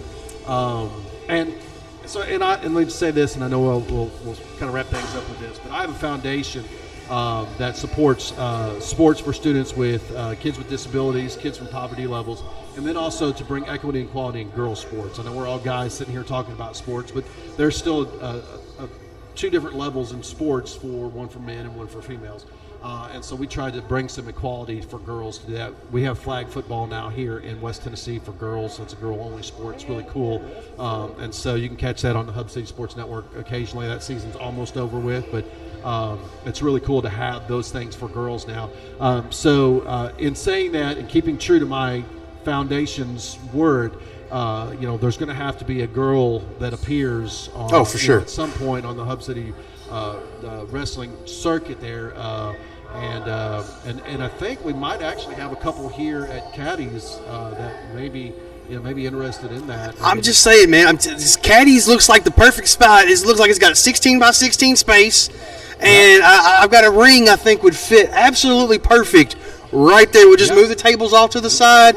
We won't interrupt anybody's dinner. We'll have to take the pool tables and put them in storage because they cannot. I don't know where they got this. Definitely wasn't Temu. This is not off of Temu. Not this. Off of like some gold site that came out of like Dubai. I don't know. Yeah, more than my car right here. So not family leisure. Got you. It's a sturdy table. It is. It's very sturdy, but I'm not paying for that. I mean, I've played on pool tables that are lower quality than this one I'm staring at.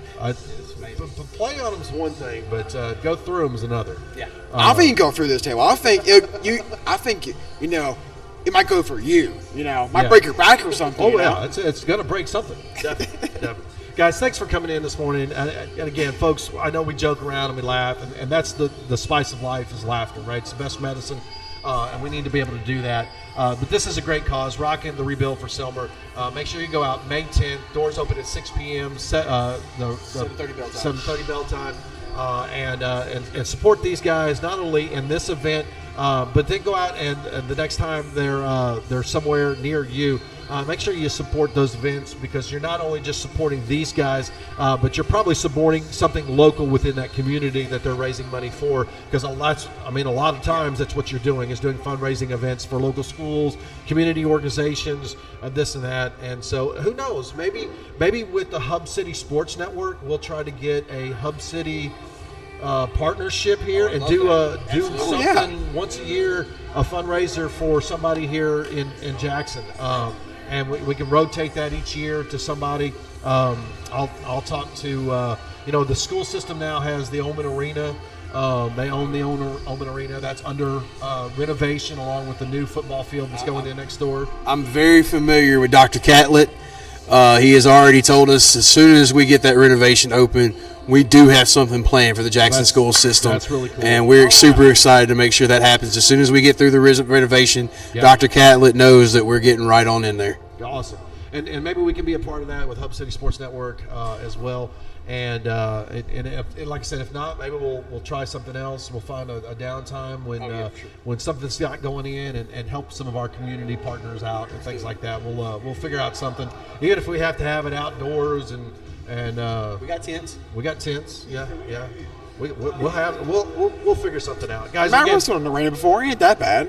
What? I wrestled in the arena before. Ain't that bad? Well, I was gonna say we could just have it right over here on the overpass of the highway, right? I think we'll interfere with somebody else's business.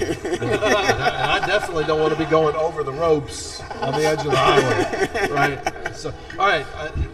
And It's my show. I can go over as much as I want. It is what it is. So how tall is the ring? Like, it's something that is 39 inches off. The level foot of the ring is 39 inches off the ground. okay. So not quite 4 feet. Not quite 4 feet. And then the top rope would be how high? Top rope's roughly 10.5, almost 11. 11 feet in the air? Yeah, 10 and a half, 11 feet in the air. That would be a long drop. Yeah. Because again, you got to think. You got to think as we're talking about the stage itself.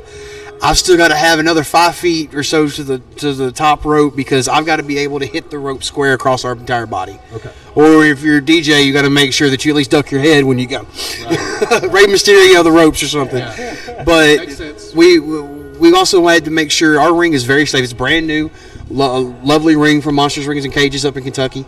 But we can fit in just about anywhere. Like I said, it's 16 by 16. And that's not as big as people, space-wise, as people truly think. Outside, inside, wherever Coach T wants to go, let's do this. Let's do this for the community. Yeah, we'll figure something out. We'll get on that. I'll start having my people look for something we can donate some money to. And we've always got kids organizations and our local T-balls and community groups that are in need of funding. I've got the foundation. We may just do it for the foundation and then let the foundation be able to support some local things through that too. So we'll make something happen. Guys, last words, anything? Join us May 10th. May 10th, 6 p.m. Doors open, 7:30 bell time. Selmer, Tennessee. Check out Hub City Wrestling on their Facebook page. Do you have a website? Oh, yes. Like I said, the website is the Linktree, linktr.ee/Hub City Wrestling. Okay. Check us out on our YouTube, Hub City Wrestling. Check us out on Facebook, Hub City Wrestling. Actually, just type in Hub City Wrestling. You're going to come to us. As soon as you see the train in the state of Tennessee, you're in the right place. Coach T, thank you so much. Like I said, join us on May 10th. Bell time 6 o'clock. Bell time 7:30. Doors open 6 o'clock. And these guys, along with Heath Slater, Danny Dollar, Walker Hayes, more names. Jack Passion. Jack Passion is going to be a guy that really sticks with everybody. He's not from the area. You don't get to see him very often, but trust me, you're going to absolutely love the guy when you lay eyes on him. And we are super excited to make sure that we bring a night of forgetting reality and huge entertainment to Selmer May 10th. Awesome. Tommy Separillo says he's watching from Stanford University this weekend. So, I mean, definitely. I keep handing it back to you. But, this weekend is actually WrestleMania weekend, and that's Stanford. Stanford is up there for the headquarters of WWE. Okay. And it's just ironic that of all weekends, we get WrestleMania weekend to be here on the Hub City Wrestling Network. Or the Hub City Network. That's what we want to do is bridge communities, right? This is what we're doing. So, guys, thanks again for coming in. Appreciate y'all. So I'm going to go home and start my methodical approach to training and to how I can escape all of these things. I might call my brother up and see about Randy Orton giving me some pointers. Maybe get him in my corner. That might be a good guy to have so I could shove out there in front of me if I needed to. Something to that extent. But, guys, we joke about it. But, guys, this is a great cause. Rockin' the Rebuild, May 10th right here in Selmer, but in West Tennessee. 6 p.m., doors open, 7:30 bell time. Guys, go out and support this. Great cause. Help Selmer rebuild. Our friends down there devastated by these last set of tornadoes and flooding. And guys, we definitely, because I know that if we were in the same shoes, we would want somebody to come and help us, right? Of course. Definitely roll out with that. Guys, thank you so much. We're going to step away for a quick break, and when we come back, we will, let's wrap things up a little early today, and it's Easter weekend, and let's go spend some time with our families, and we'll catch you on the next show. So one quick break. I'll come back for a final word, and then we will be out of here for the day. Don't go away, folks. We'll be right back. You're listening to Sports Talk Live with the coach and the guys from Hub City Wrestling. We'll be right back in just 60 seconds.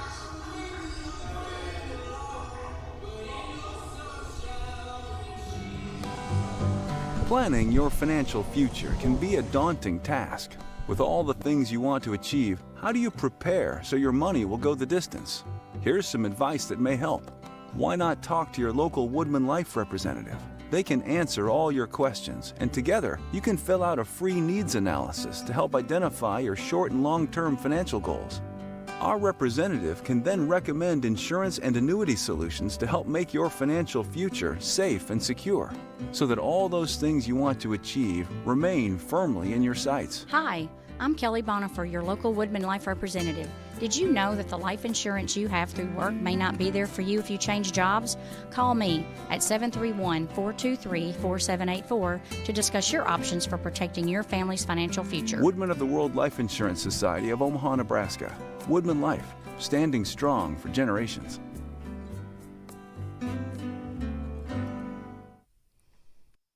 Get ready, basketball fans, and welcome to The Bounce, your go-to destination for all things hoops. Join us every Thursday night from 6 to 7 p.m. starting February 13th, as Andrew Hicks will bring you the wildest highlights, in-depth discussions on trades, injury updates, and those unforgettable buzzer beaters. Whether you're a hardcore enthusiast or just looking for some epic plays, we've got something for everyone. So grab your favorite snacks and tune in for the action-packed episodes each and every Thursday night on the Hub City Sports Network. Don't forget to like and share this video with your friends, and we'll see you in the next stream.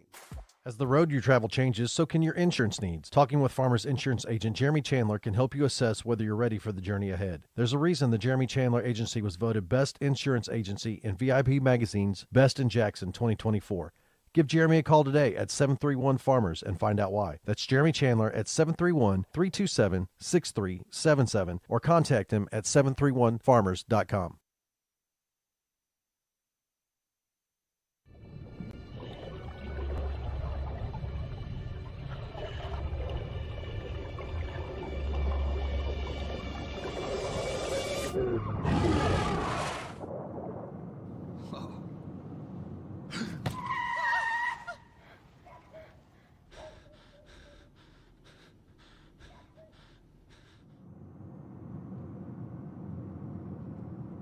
Eyes forward.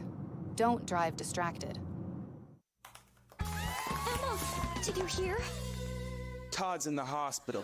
Who's Todd? He got a collapsed lung from vaping. He thought it was cool. Not cool. Promise you won't vape, Emma. It can lead to a lifelong addiction, and we can't be friends if your lungs collapse. Bogus. Wacky sitcom teens aren't the best people to talk to your kid about vaping. Hey, you got a minute? You are. Start the conversation with your child about vaping today.